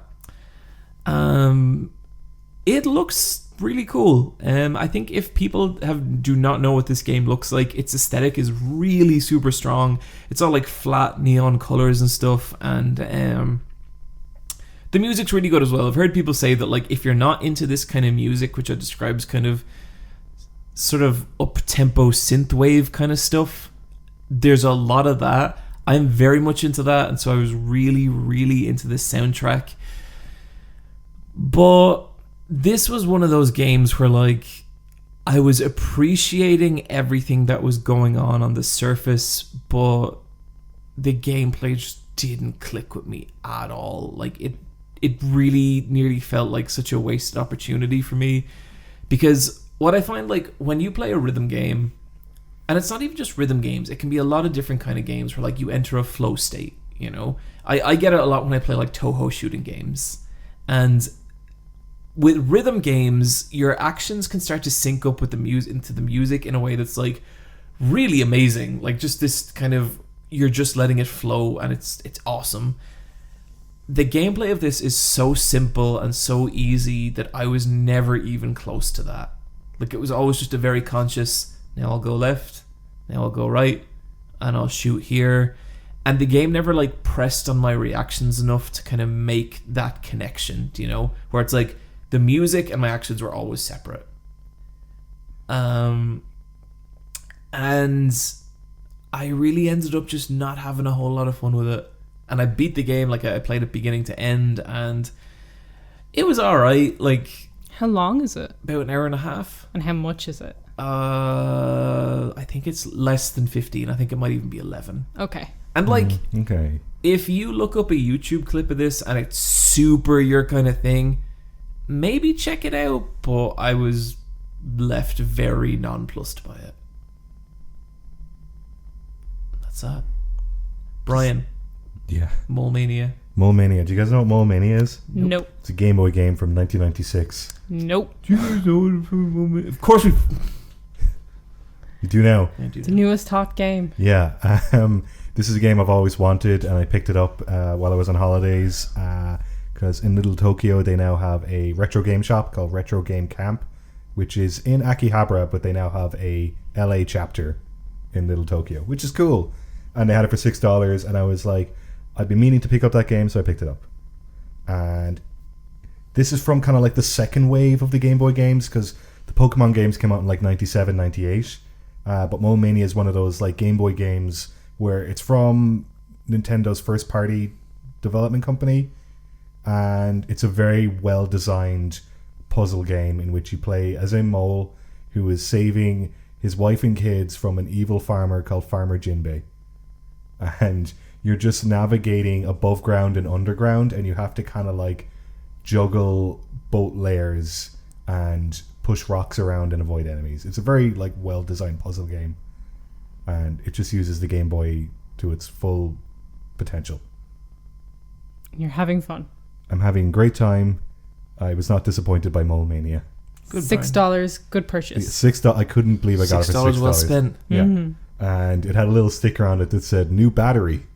I was like, great. I mean, yeah, that is good. It had a little gold sticker that said "New battery," and I peeled that sticker off, and I kind of regret it now because it was. You know how you Some like of the magic's gone. Yeah, I like stickers. You like stickers? Yeah. Yeah, I like stickers. All right. Well, okay. I guess we're not doing Let's Fight a Boss stickers. Sorry, everyone. We'll do some Let's Fight a Boss stickers. We'll do a new goal for the no. $8,000 stickers. Oh, I can do it. I can amend it. If every one of our dollars just kicks in, or every one of our listeners just kicks in like 20 cents, we'll get there. We each get a single sticker. Yeah, 20 cents won't get you a sticker. Yeah, just to be clear. You got to kick in $1. I'll print off stickers from my printer, Yep. and I'll post them to you. Yeah. Shipping's extra. Yeah.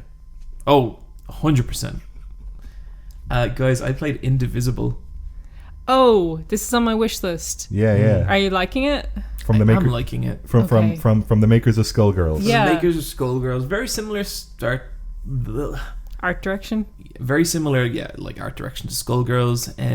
Maybe a little less titty than Skullgirls. Oh, definitely less titty. So, like, you know, whether that's a plus or a minus, It's a who's plus. to say? This is a really interesting game. I wasn't really sure what to make of it because, like, I was looking at it and I was like, so this is like a RPG? But, like, and it is an RPG, but it's like, it's nearly kind of a very simplified fighting game as well. Specifically a team fighter. Because all your guys are on these, like, basically active time battle stuff. But a lot of the combat is like, okay, so this enemy is blocking. And to break his block, you need to do a high attack and a low attack. So you need to have a character that can do a high attack and a low attack. Then what you might want to do is like launch them into the air. So you need another character who can do that. Then you need a character that can keep them in the air and like do a bunch of combos on them and get your combo counter real high. Because that will mean that you'll do more damage in your hits. Then you'll want a character who has like a big ender of a move to kind of finish it all off. And all that takes place in maybe 2 seconds. Sweet. You have 4 characters. Each of them is mapped to one button. They each have like, well, most of them have like 3 moves, like an up move, a down move, and a side move. And that's how you're kind of performing all this. How do you pick the move if they're all mapped to one button? So, say you'd have a character like the shaman character who has this weird dead tiger. So say you put her on the bottom row, so she's X. Okay. And so if you hit up an X, she's going to perform her up X move. Okay. If you hit neutral X, she'll perform her neutral. If you hit side, she'll perform her side. And they all, one might be a debuff, one might be a ranged attack, one might be a launcher. That's super interesting. So it's like turn-based RPG fighting. Yeah. Okay. Yeah. And I watched this combat system, like, I watched it in videos and I didn't get it. I was like, oh, this looks like a lot. And it is, but it's also manageable. you know, and it's very like kinetic and it feels good. And I'm about 6 hours into it. I'm not bored of the combat at all. I'm really enjoying it. But what's interesting, I feel like, is this game is kind of like a... I don't even know how to put this. Like a kind of really super digestible RPG. It's like all the nice parts from an RPG, very like compressed. There isn't a whole lot of world building. There isn't even a whole lot of story. But every 30 minutes something happens. Every 30 minutes you're in a new area, you get a new character, there's a new plot development, there's a new gameplay mechanic introduced. It moves really quickly. Like I'm 6 hours in, I have a party of about 12 people. And the crazy part is like, they're all distinctive enough that I remember them. You know what I mean? Wow. The main girl you play as, do you have to have her on the team? I think so. Yeah, because I'm not too hot in her design. I like her design. I think it's cute. It's cute, but I think a lot of the other characters have like way stronger designs. A lot of the other, she is definitely the main character, and like a lot of the other characters have much stronger designs. Yeah. I don't know. I don't think you can switch her out.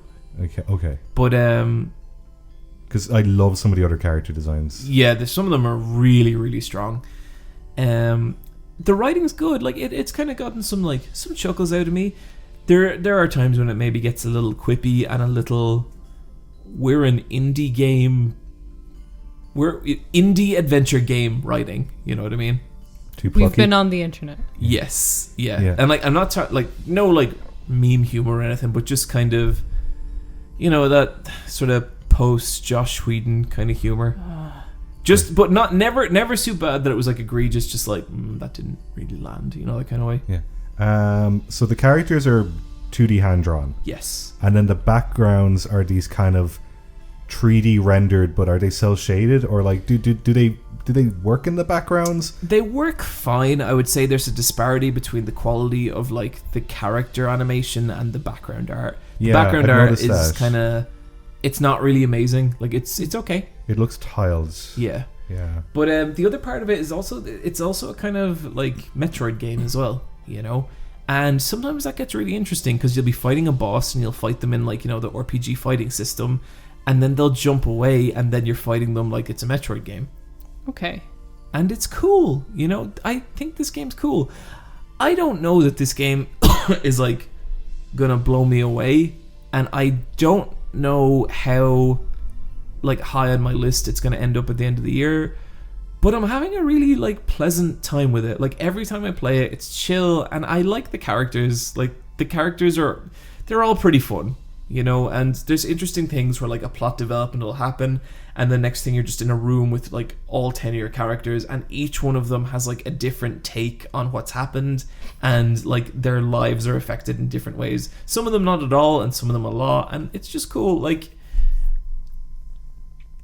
I think this is a really interesting game, and I hope it doesn't bomb because Lab Zero like deserve a win. And I would encourage, if people like the look of it, you should give it a shot because it plays really nicely, and I'm having a fun time with it. Are you playing it on the Switch or the PlayStation? PlayStation. Did you back it or did you just download it? Just downloaded it, yeah. Because it's like €40 or something. Yeah, it's not a full price game. Okay, yeah, and good. Yeah, that's a good price for it. Okay. Quicktime Events.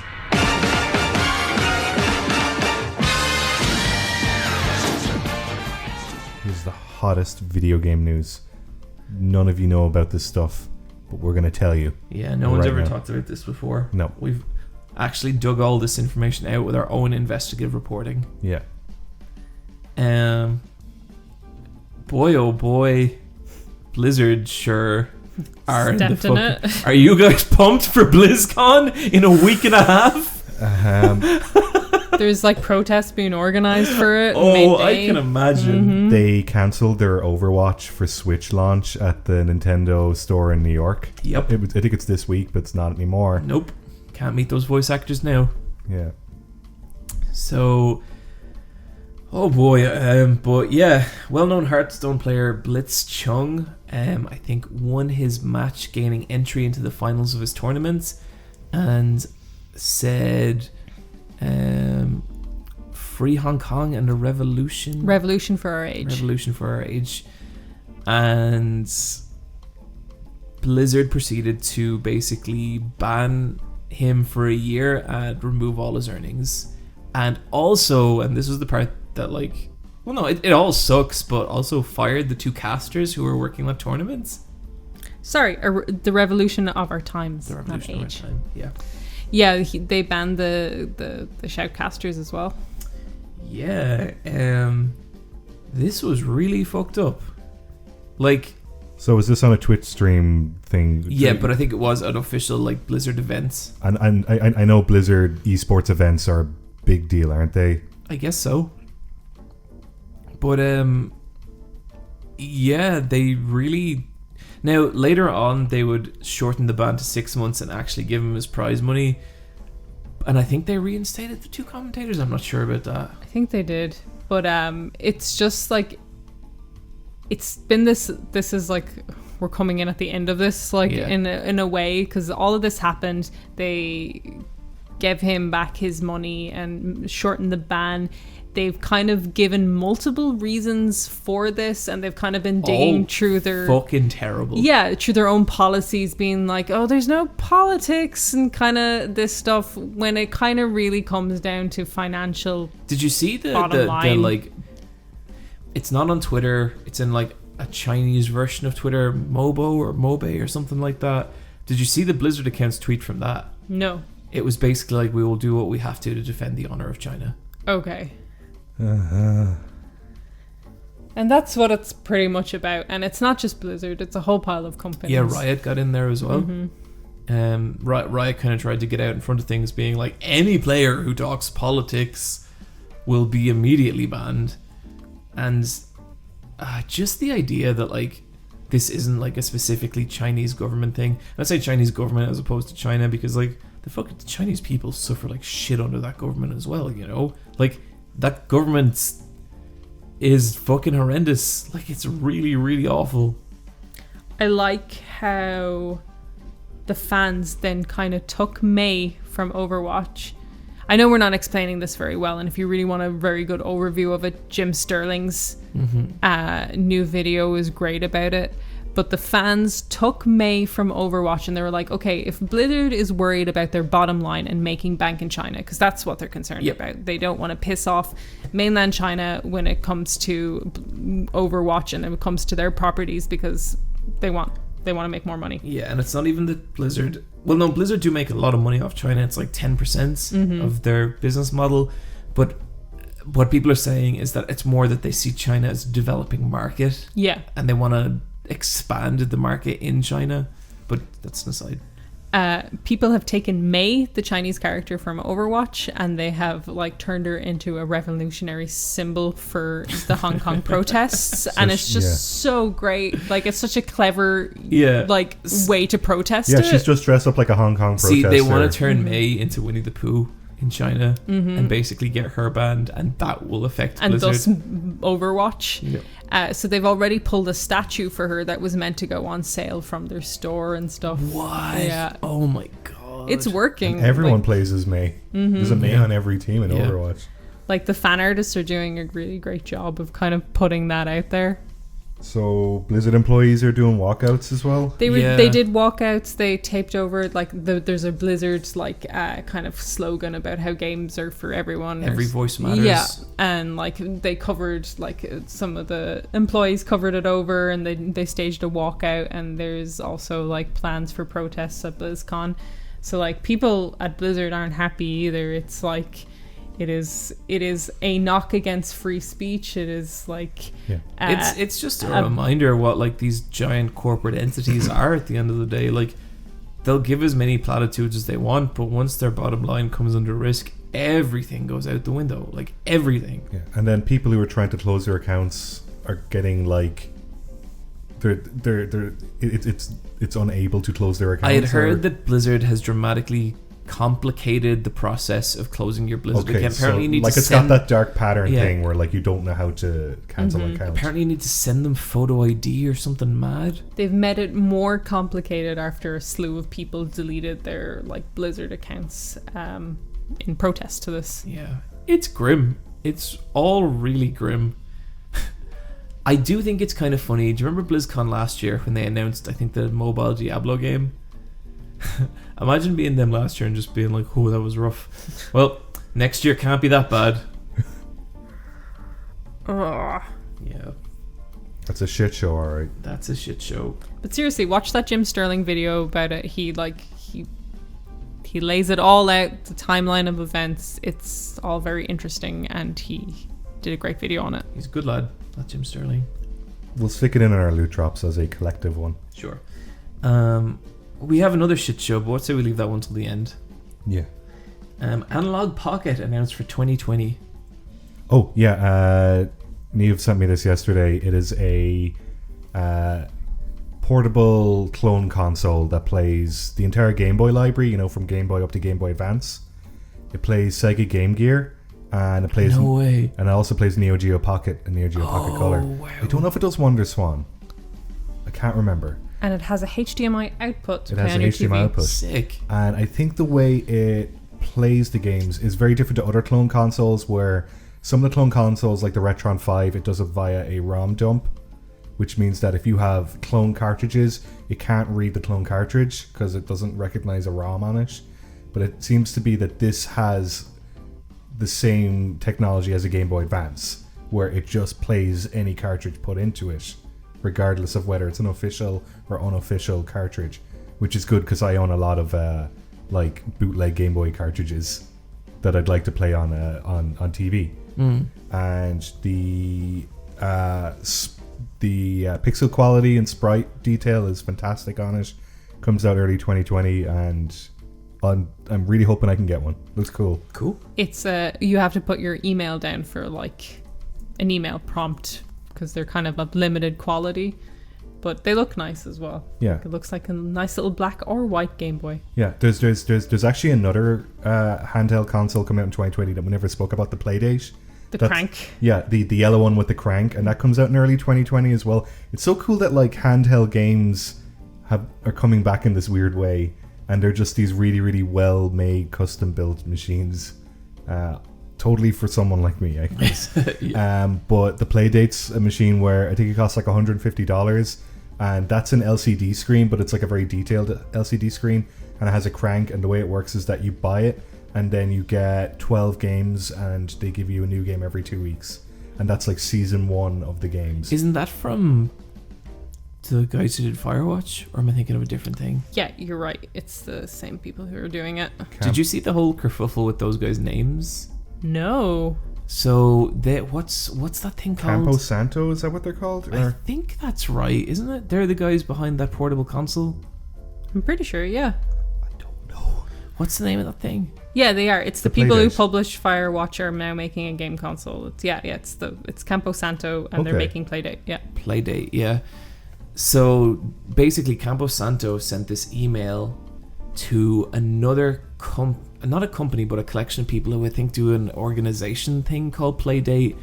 And Campo Santo sent this incredibly condescending email, basically just being like, hey, we're gonna call our thing Playdate, and you guys might want to get out of the way of that. And like, it's full of like little Josh Whedonisms, and just What, were they using humor to diffuse something yes, that's... very much so. We're gonna sue you. No, they're like we don't want to be seen as like the big company, but fucking get out of our way.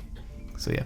That's so dumb. Playdate is the most generic fucking term you could use. Giant Bomb used Playdate. Yeah, they do. This Giant Bomb actually talked about that. I'm sure there's several PS2 and Wii shovelware games called Playdate. Probably, yeah. Like that already exists in the video game market. Yeah. But yeah, that sounds cool. PS5 release end of 2020. New controller, haptic feedback, adaptive triggers. I really, really like how they announced this. It was just a tweet. Like the PS5 is going to be out at the end of 2020, so in 12 to 14 months we will know.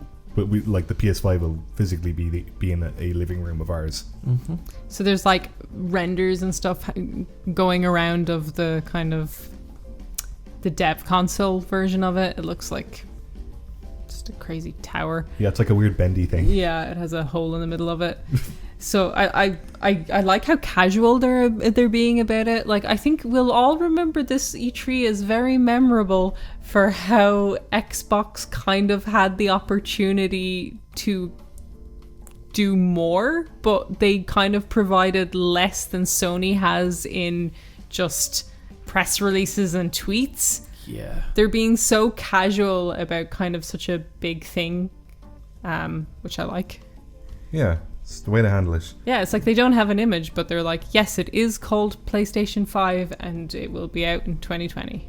So the haptic feedback, I guess that's the thing that some mobile phones have, where you press a button and the button kind of vibrates back. You get that button-to-button feedback. Yeah, so it's like a DualShock, like when it vibrates, it's always at the same level and the same tone. It just depends on how long it goes, but with the haptic feedback, it would be... It feels like a pulse. Yeah, and they can control how strong or how light the pulse would be, as well as for how long it would feedback. So like maybe like a car crash would feel different than a bullet hitting you. Yeah. You know what I mean? Or like going up to something and pushing like something very heavy or pushing something very light would have a different amount of pressure on the button. I'm kind of interested like with the adaptive trigger stuff, because part of me is like, oh no, like another mechanism that can break in a controller.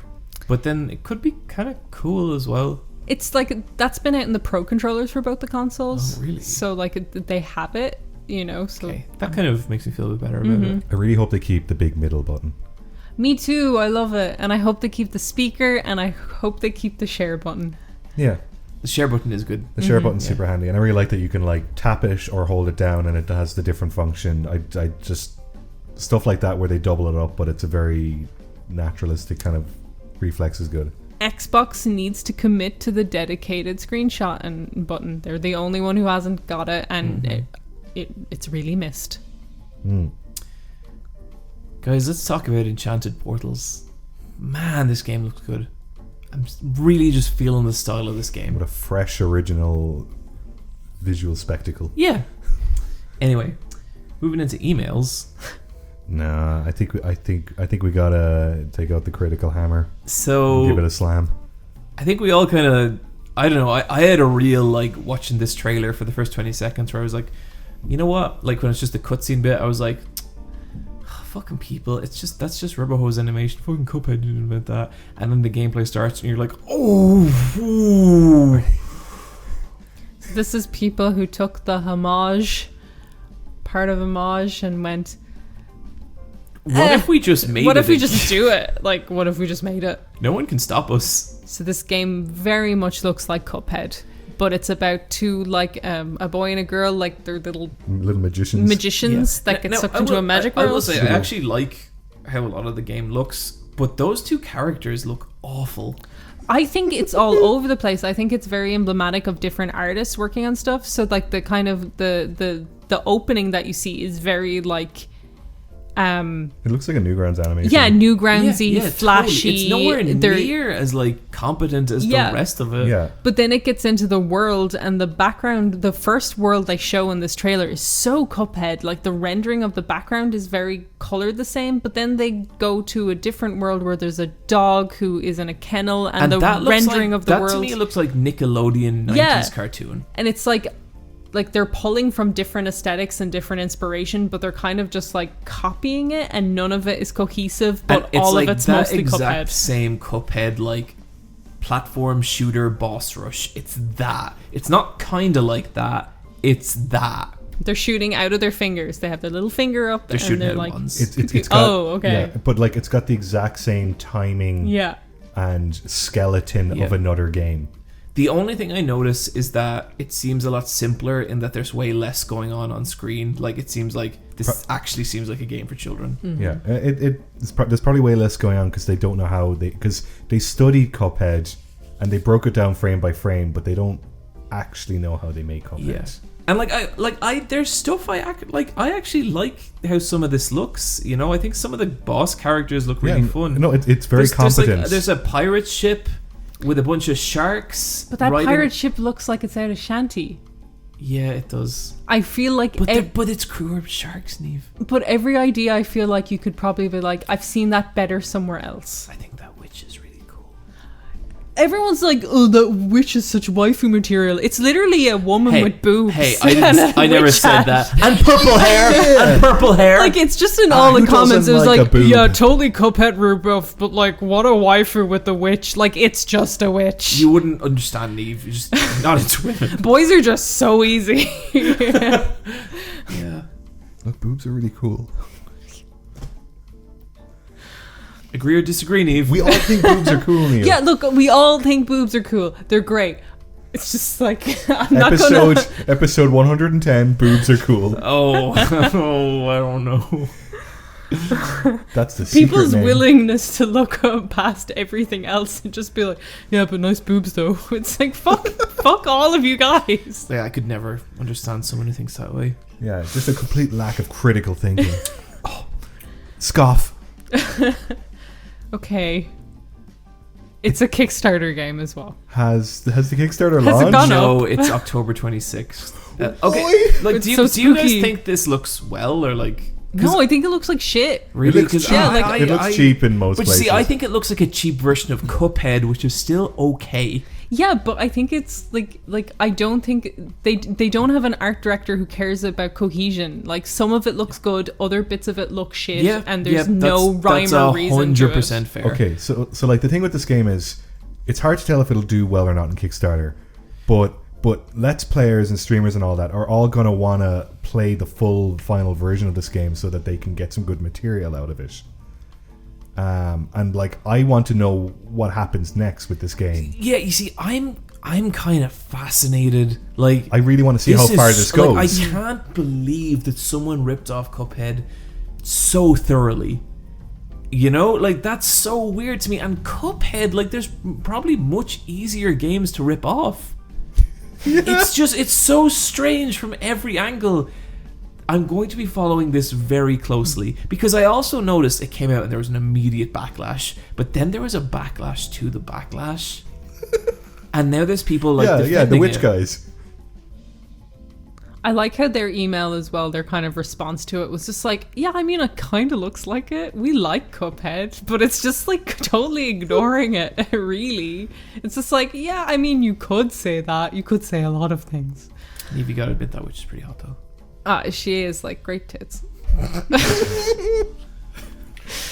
It'll it come there. out either way, because from the trailer they've shown a lot of it's made. Yeah, and it's not like they don't have like blueprints to copy. What do you think? Okay, what do you think the budget for that Kickstarter is going to be, and do you think it'll make it? $100,000. They could do dick all for that. That's like I know, 3 Cuphead bosses. I know. I feel like they'll like undersell it, because like the people who will steal this much and be like, it's fine, but probably don't know how games are made really, and are probably like 20,000. Like, they don't need to do any R&D for this game. It's already been done by Studio MDHR. Like, all they need to do is just like copy the timing and like I'm excited. they don't need to do anything. Like, this is the best marketing we could give them, you know? And Yeah. like, everyone just talking about it, because like, it's just so Although underwhelmingly the videos crap. complaining about it have much more views than the actual trailer. But Oh dear. I'm nearly happy that I get to live in a world where a story this fucking weird happens, because it's so strange. I don't even care that they're ripping off Cuphead. I care about the inconsistency of it. Like, I think Yeah. it looks like, that's my issue. It's like, if you're gonna rip it off well. It's missing the scratch filter effect. That's such a signature thing about Cuphead. The colours are too saturated, Yeah. They are, but they're only saturated sometimes. and only on some of the characters. Yeah. But that chicken's wearing a leather jacket. The dog has 3 The heads. Chihuahua has 3 heads. Oh, very good. One of them's the Doge meme. That's what Cuphead. You know, that's what fucking Cuphead was missing. Memes. And did you see the witch? Yeah. Niamh, I can't believe I have to say this again, but just mind out of the gutter for one podcast, please. Tone down the horniness. Yeah, Christ Almighty. For Not once. since Jennifer Lawrence have I seen a pair so good. You know, Niamh, sometimes you take us beyond what we're able, and I have to commend you for that. The joke stopped there. Emails.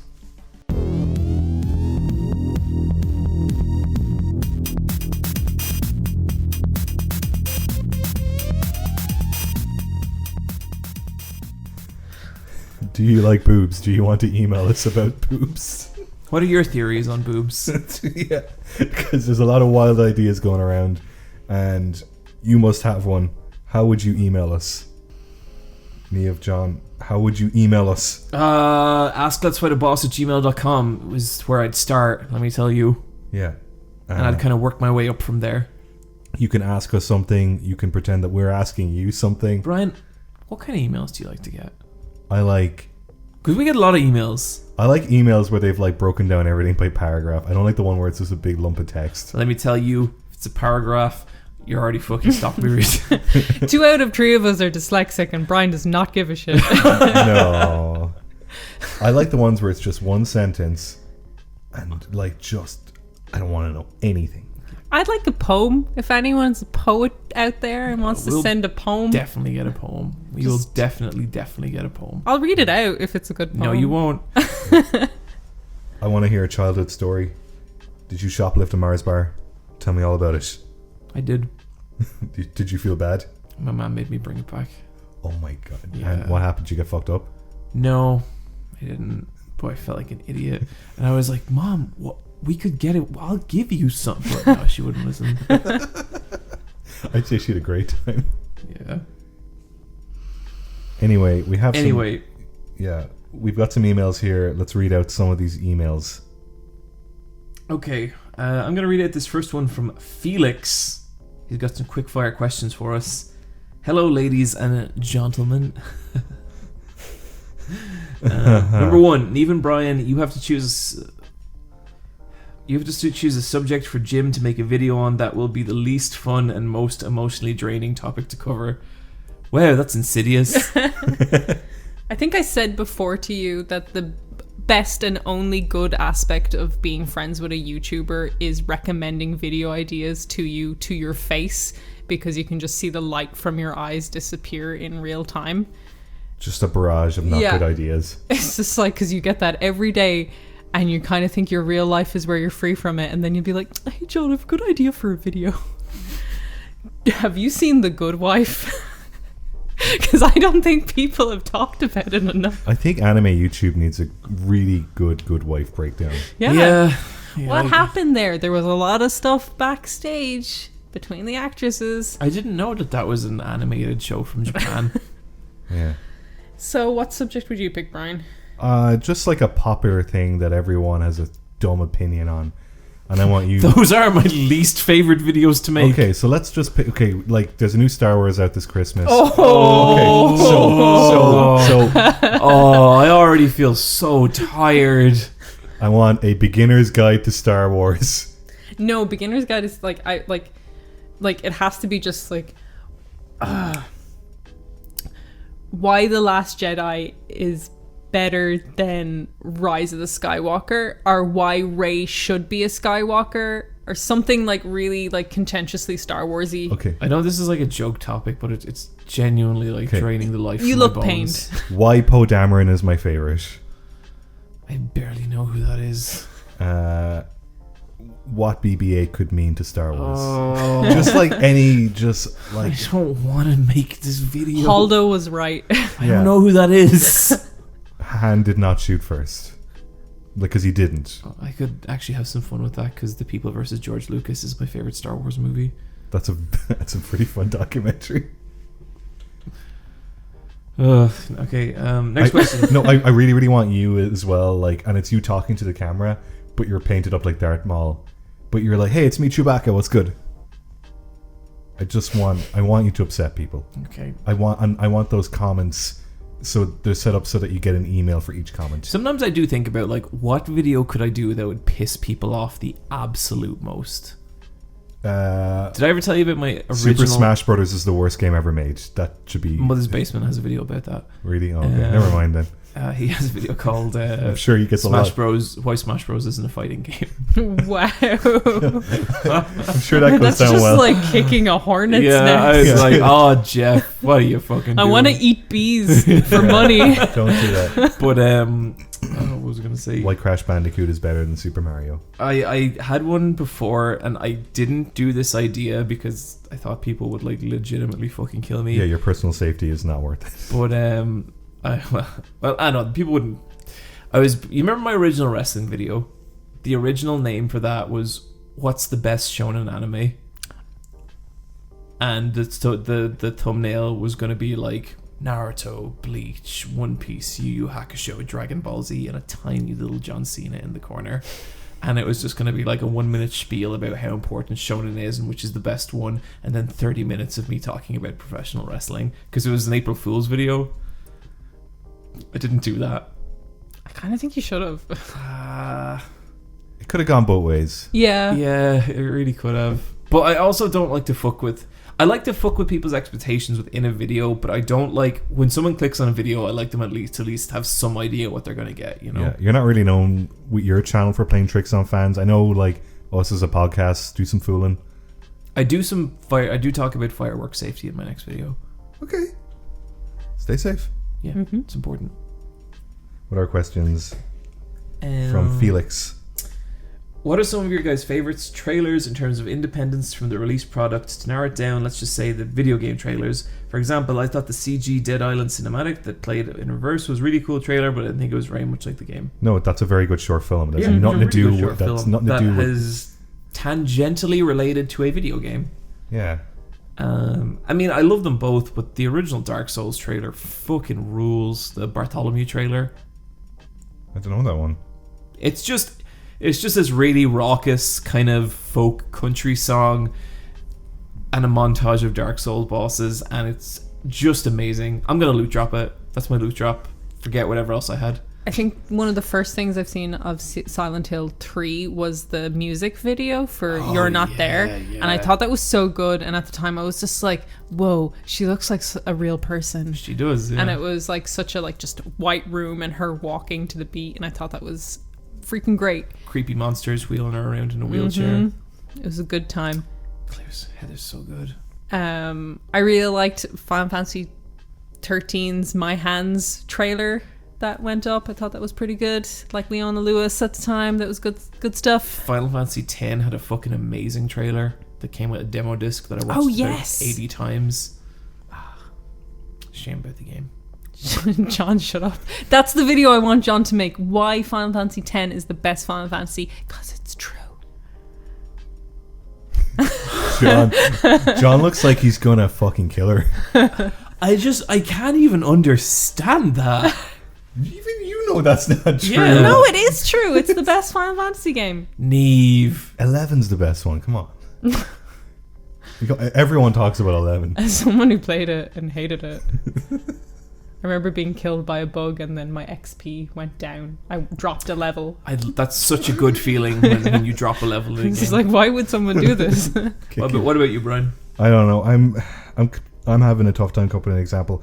I really, really don't like video game trailers because they don't tell you anything about the video game. Mm-hmm. I like it when they're mood pieces, honestly. Yeah, like they're interesting as mood pieces, but like I get so critical of them where I'm like, they're not showing anything that's worthy of a customer. Yeah, because it's so anti-consumer sometimes. Yeah, and it can be so like, this is not a trailer, like the fucking shit Ubisoft used to pull. Yeah, with Watch Dogs, the original. I don't have an answer, and I'm not trying to be mean, but I do think cinematic trailers are... I don't agree with them. I kind of like the first trailers of everything because you're not expecting gameplay at this stage, and it can be just a tone piece, and it's just like, that's where I'm at, and like they're the ones I watch, and then I don't watch anything else. Ghostwire Tokyo had me like, ooh. That was a good first trailer. Yeah. And 3, we get this one from time to time. What are some of your guys' favorite boss fights? Okay, from Dark Souls, who? Oh, Great Grey Wolf Sif. Okay. And Bloodborne, I like Murgo's Wet Nurse. Oh, Murgo's Wet Nurse is so cool. I like Father Gascoigne, and I like the big white dog. Yeah, Vicar Amelia, she's great. She's really good. Niamh, Final Fantasy boss fights. What do you like? Seymour and Animea. The first time you fight that boss, and Animea's Overdrive, where it sinks you down under the ground, and it's just like... Just like another fucked up Animea. Yeah, it's like, that's a really good fight. From the Metroid Prime games, I like I like Metroid Prime, which is the last boss of Metroid Prime. It's cool because it's because you fight it color coded, but at that point you have 4 different beams, so you need to solve the puzzle by shooting it with the correct color beam, and it'll juggle it around. That's pretty cool. I like that Sentinel robot from the second game, Quadraxis, where you have to go into spider ball mode and roll up its big bionic legs, and you roll it up like a caterpillar track. That's cool. In Capcom versus SNK 2, if you do kind of well, you just win the tournaments, the big Street Fighter versus King of Fighters tournaments. If you do really well, you get to fight M. Bison. If you do really, really well, you get to fight either Akuma or Rugal. And if you do really, really, really fucking well, you get to fight Shin Akuma or Ultra Rugal. And I used to love fighting Shin Akuma, but there was never a way to guarantee you'd get Shin Akuma. And so sometimes he'd just show up and you'd be like, oh, fuck! And he was like impossible. Great boss fight. Yeah. Bryan. Yes. Why don't you go pick us out a little email there? Okay, I will. Oh no. I can't read. Bryan. Okay, this one's from Emmett. Quickfire questions again, okay. Lucky number and why? Mine is number 8. I don't have one. 17, I like 7. But not... But I want to commit to a higher number, so 17. Okay, worst online game experience. For me recently it was Dragon Ball Fighter Z. I was playing online with a friend and we were both in the same room and we could physically see each other's avatars, but we could not get a match. That lobby system, It's I busted. hate it. Arc system works. It is the weakest part of your strong presentation. Yeah. The Anthem demo, it was just the fucking worst. I've never experienced online matchmaking in that way, where we were fighting a boss, 2 of us wiped, and then when we respawned outside the boss cave door, but the door was closed, so we couldn't enter the room to fight the boss, and we had to wait until the other 2 wiped, and we couldn't revive them, so we had to wait until they bled out, and we just had to wipe the whole thing. Like, it was just like, who fucking designed this? It was just trash, and it made me just be like, I'm not touching that game. It's recently dropped down to a 10er, and I was like, not even. Like, wow. If you can't fight a boss, and if you die during a boss, and you just can't even get back, like, what the hell is the point? Let's fight a boss. Yeah. It's in the name. So that was like, from a technical standpoint, stuff like that. Like, there's always frustrating things like being kicked or whatever. But just be good, Niamh. Recently, I changed my character's face in Red Dead. I turned her from a ugly crone into a sexy cowboy girl, and I keep being griefed by male character NPCs that follow my character around to do the kiss emote. It's very annoying. So I dress up as a witch to get away from Does that. it work? Yeah. But yeah, so when I go into towns, I put on my witch outfit to lessen the griefing. That's hilarious, but like, it's kind of sad. Yeah, I know it is. Yeah. I've written it into her narrative now. It's part of the Too OC. beautiful. Mm-hmm. Okay, did you answer it, John? No. When I was little, I used to play Ultima Online a lot, and the first time I ever tried to do a dungeon by myself, I got in and I got like halfway in, and then like a player character like murdered me and stole all my things. And in Ultima, like, when someone murders you and loots your body, that's it. Like, that's all your shit gone. That's how you make a game. That's so fun. But the problem was also that you also have to run back to a town as a ghost, but you can't speak to anyone else as a ghost because you type like, hello, my name is John, but all they see is, ooh, like just a bunch of small and capital O's. And that became a problem because I got really lost in the dungeon I was in and I couldn't find my way out. And I'd just run up to other characters going, ooh, and they'd be like, oh, cool, a ghost. And I was just stuck in that dungeon for so long, and eventually I had to like DM one of the game masters and ask him to teleport me out. And I was just really sad because that was all I had planned for that Friday, and I lost everything. How old were you? About 12. That's so mean to a 12-year-old. It was. Okay, if you were the first to die in a slasher, how would you die? So yeah, I guess the first kill in a slasher I think movie. this is the kind of always... thing we should do it for each other. Okay. Well, the question, the follow-up one is about a serial killer and what's your trademark. So we could like combine the two in so it's a serial killer and a slasher movie. Just saying. So, first way to die. First to die. How would you die?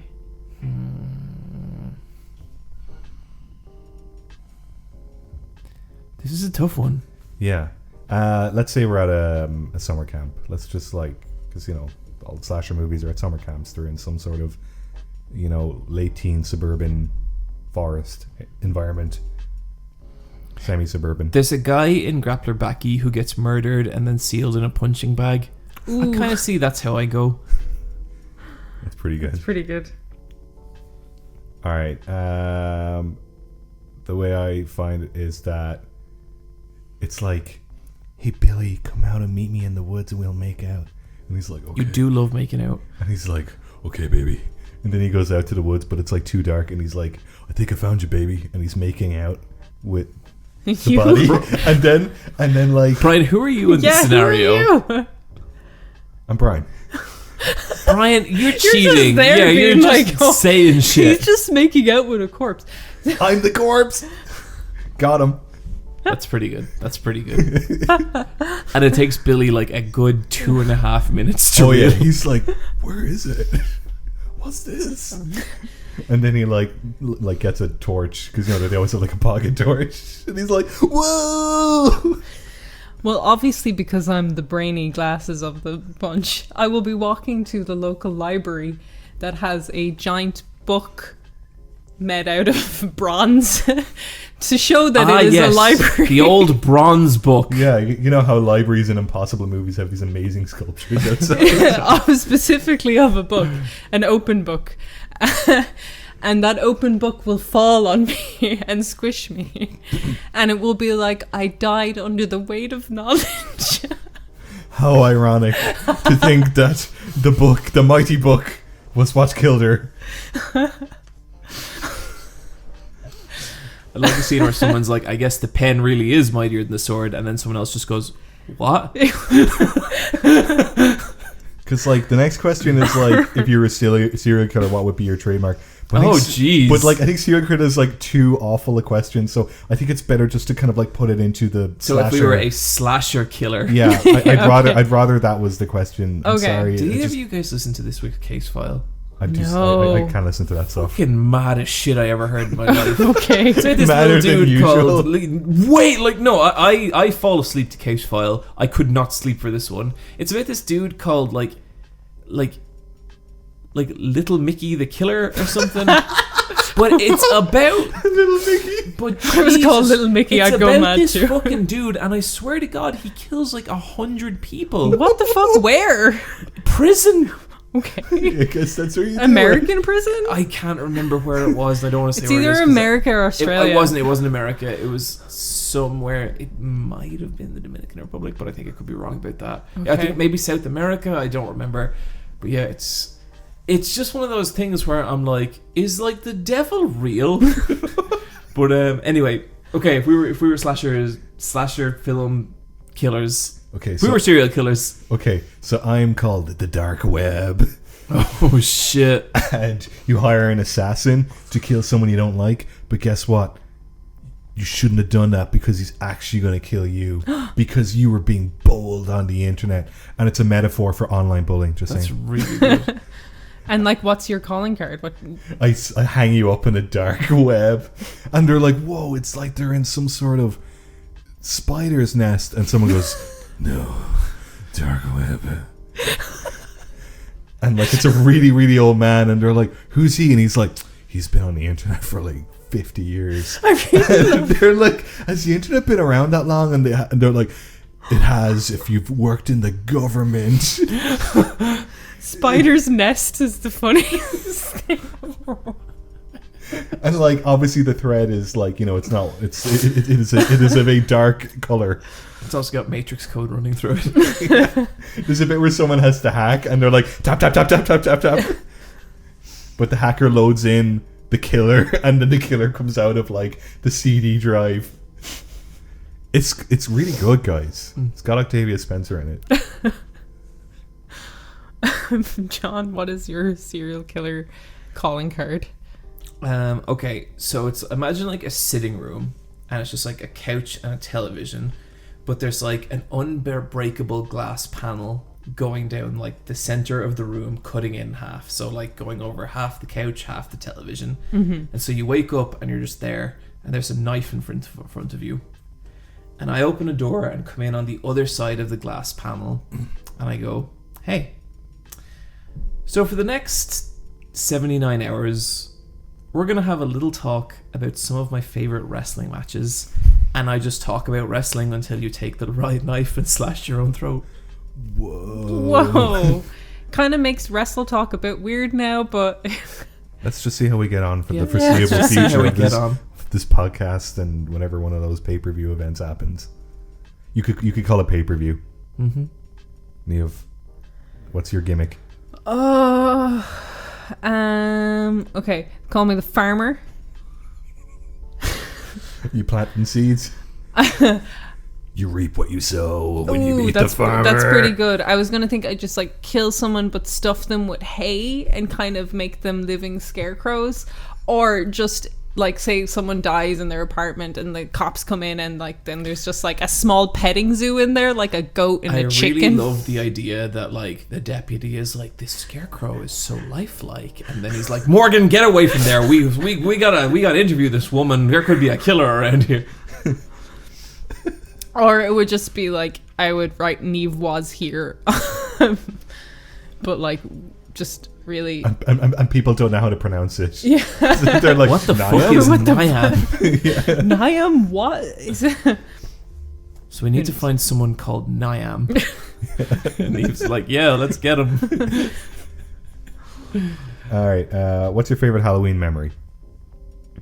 Oh man, when I was little, me and my cousin went like trick-or-treating around my around my estate, and we went to this one house that I'd never been to before, and we thought we were scary as shit, and we opened the door, and it's this fucking weird like yellow light, and standing there is this old woman, and she has this long stringy hair, and I think she has makeup on to make her look like kind of fucked up.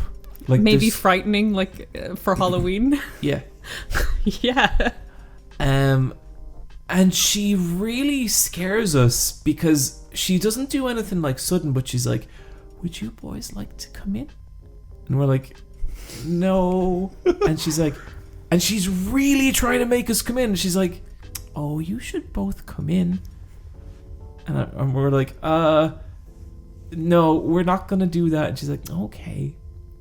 Are you sure? And it was fucking horrifying. Like, I remember feeling like, oh my god, this is what danger feels like.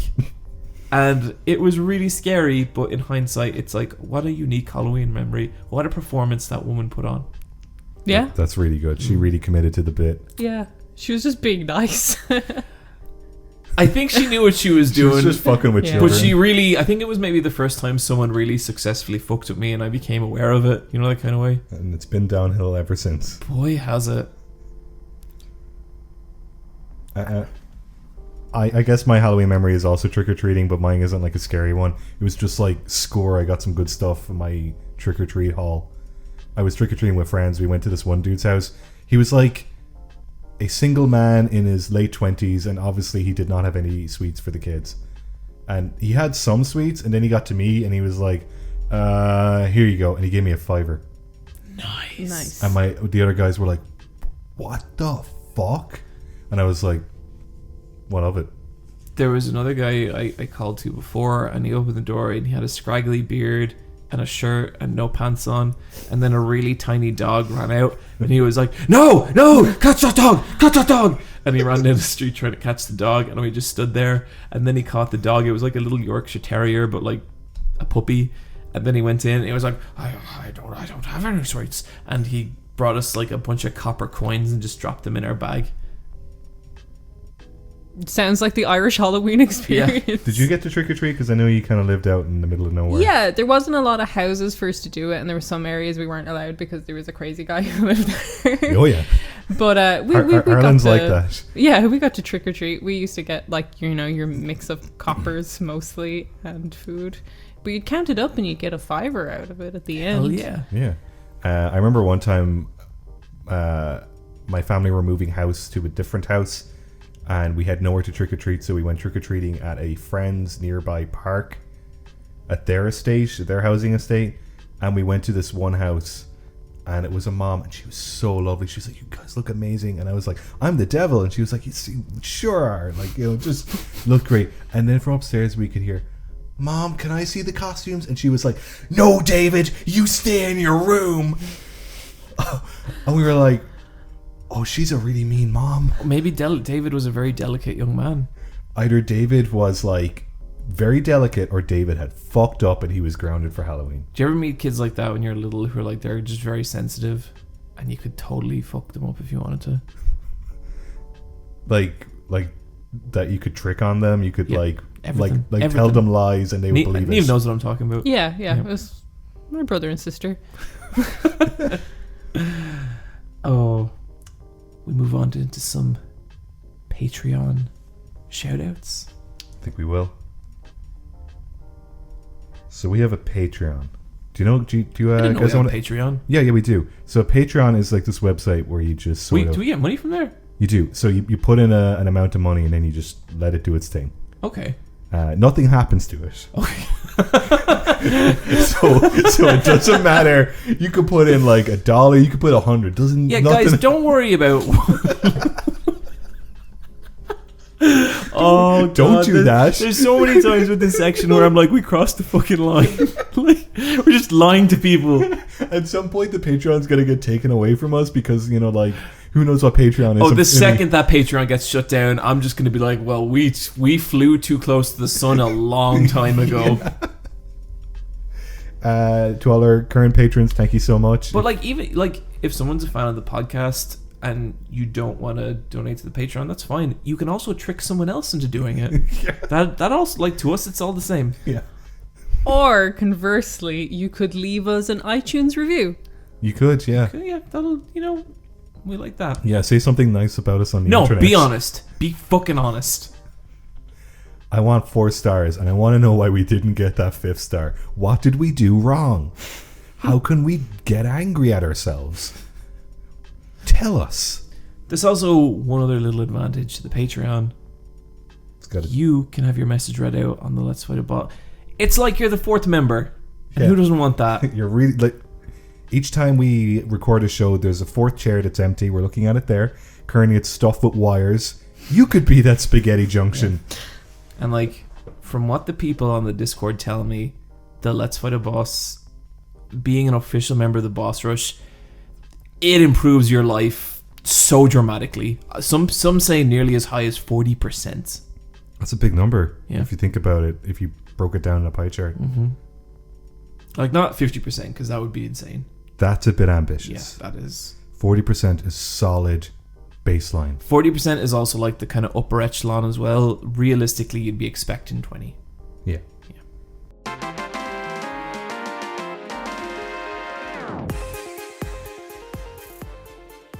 Anyway, we got some messages. Also, it's patreon.com/LFAB. That's patreon.com/LFAB. Jumble Monkey says, joined the video game discussion, stayed for the good vibes and seasonal ghost hunting.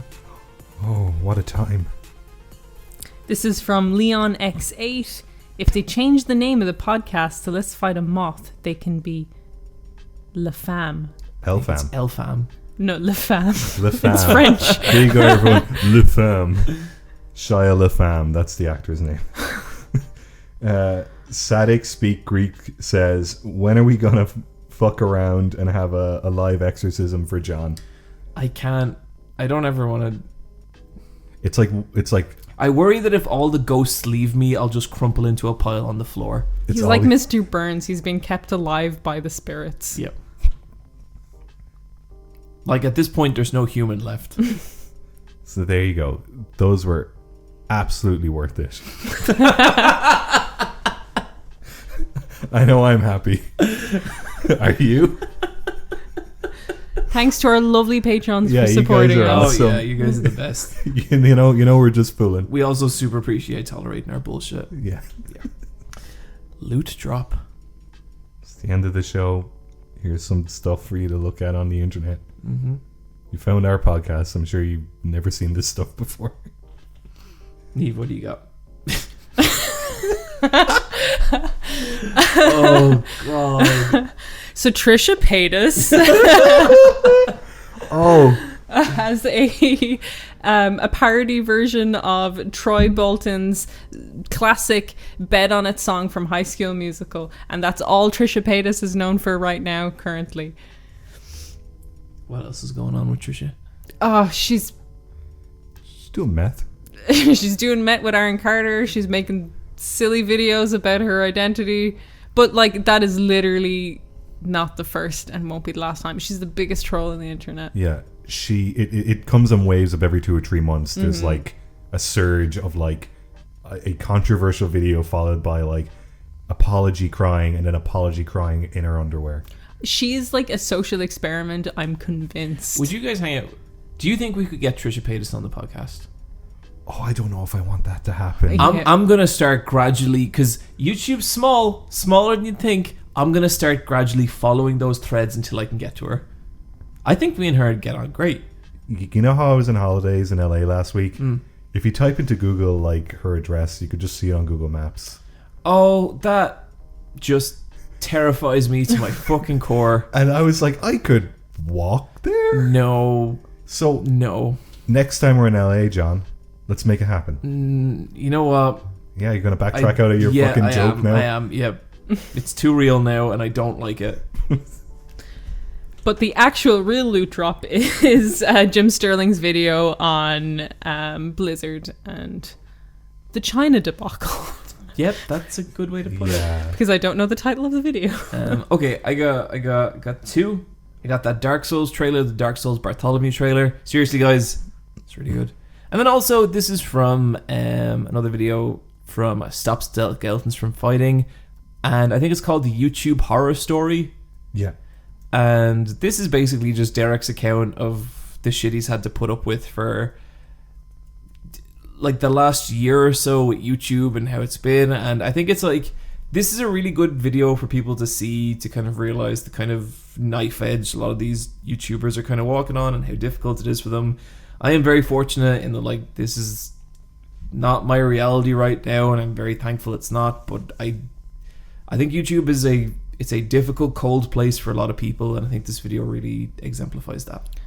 On the subject of that, a video I was actually going to loot drop before Trisha Paytas came into my mind was the Nerd City video on the algorithm and the words it has blocked, specifically gay and lesbian and anything to do with LGBT stuff. It just instantly demonetizes videos, and it's just their kind of investigation into this basically blacklist of words that YouTube has, even though it says they don't have it. Yeah, it's a really good video. How did the machines get homophobic? Because the machines are programmed by homophobic and racist people. Makes sense. Yeah. Mine's a bit more lighthearted. It's that guy on YouTube, Patrick H. Willems, and another YouTuber called Just Right, and it's just them convincing you to like Kingdom Hearts. Oh, cool. Oh no. And okay, Kingdom Hearts has its fan base. I'm not one of them. I never played those games growing up, and I have a hard time understanding what Kingdom Hearts is now, and it's a bit too late. But this is, and it's many years too late, Bryan. And like people, I've asked people we know very close to us to explain Kingdom Hearts to me, and they do their best. And it's me. I don't understand. It's not really you. It's Nomura. Yeah. It's Kingdom Hearts. Yeah. It's Kingdom Hearts' fault. It's not good. Anyway, this is a video where they actually explain the synopsis of like the first half of the first game, and I actually kind of know what Kingdom Hearts is about now.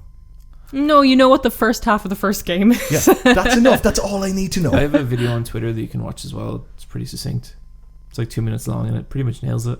What is it? Go on Twitter and see. I don't go on Twitter and see. Okay. Kingdom Hearts Forever and Ever. You know what was a good trailer? Just since we're just fucking derailed? Yeah. Elden Ring. Yeah, actually, that was really cool. I even hear that in my head. The Elden Ring. I don't remember it. the From Software one with like Was all it- the was weird it- arms. Was Yeah. it not like just nothing? No, there was loads of cool visuals. Like was, like- everyone had really long arms and Yeah. big hands, There- and there was yeah. just like a woman in a helmet with long blonde hair. And I her, need like, to go watch that again. like Yeah. cracks in her skin and just like a hammer banging, and it was like the Elden Ring. It was really fucking good. Yeah. That was good. Could you say I like the that Elden one. Ring bit? The Elden Ring. Good video. Good podcast. That's it. We done? We done. We done. That's another one in the bag. All right. See you Yeah, I guys. can't believe we've done 110 of these. Here's to another 3 more. And then we'll just... Then we'll see. Yeah, we'll see how we get on. But like definitely 3 more at least. Bye, guys. Bye. Go drink a glass of water.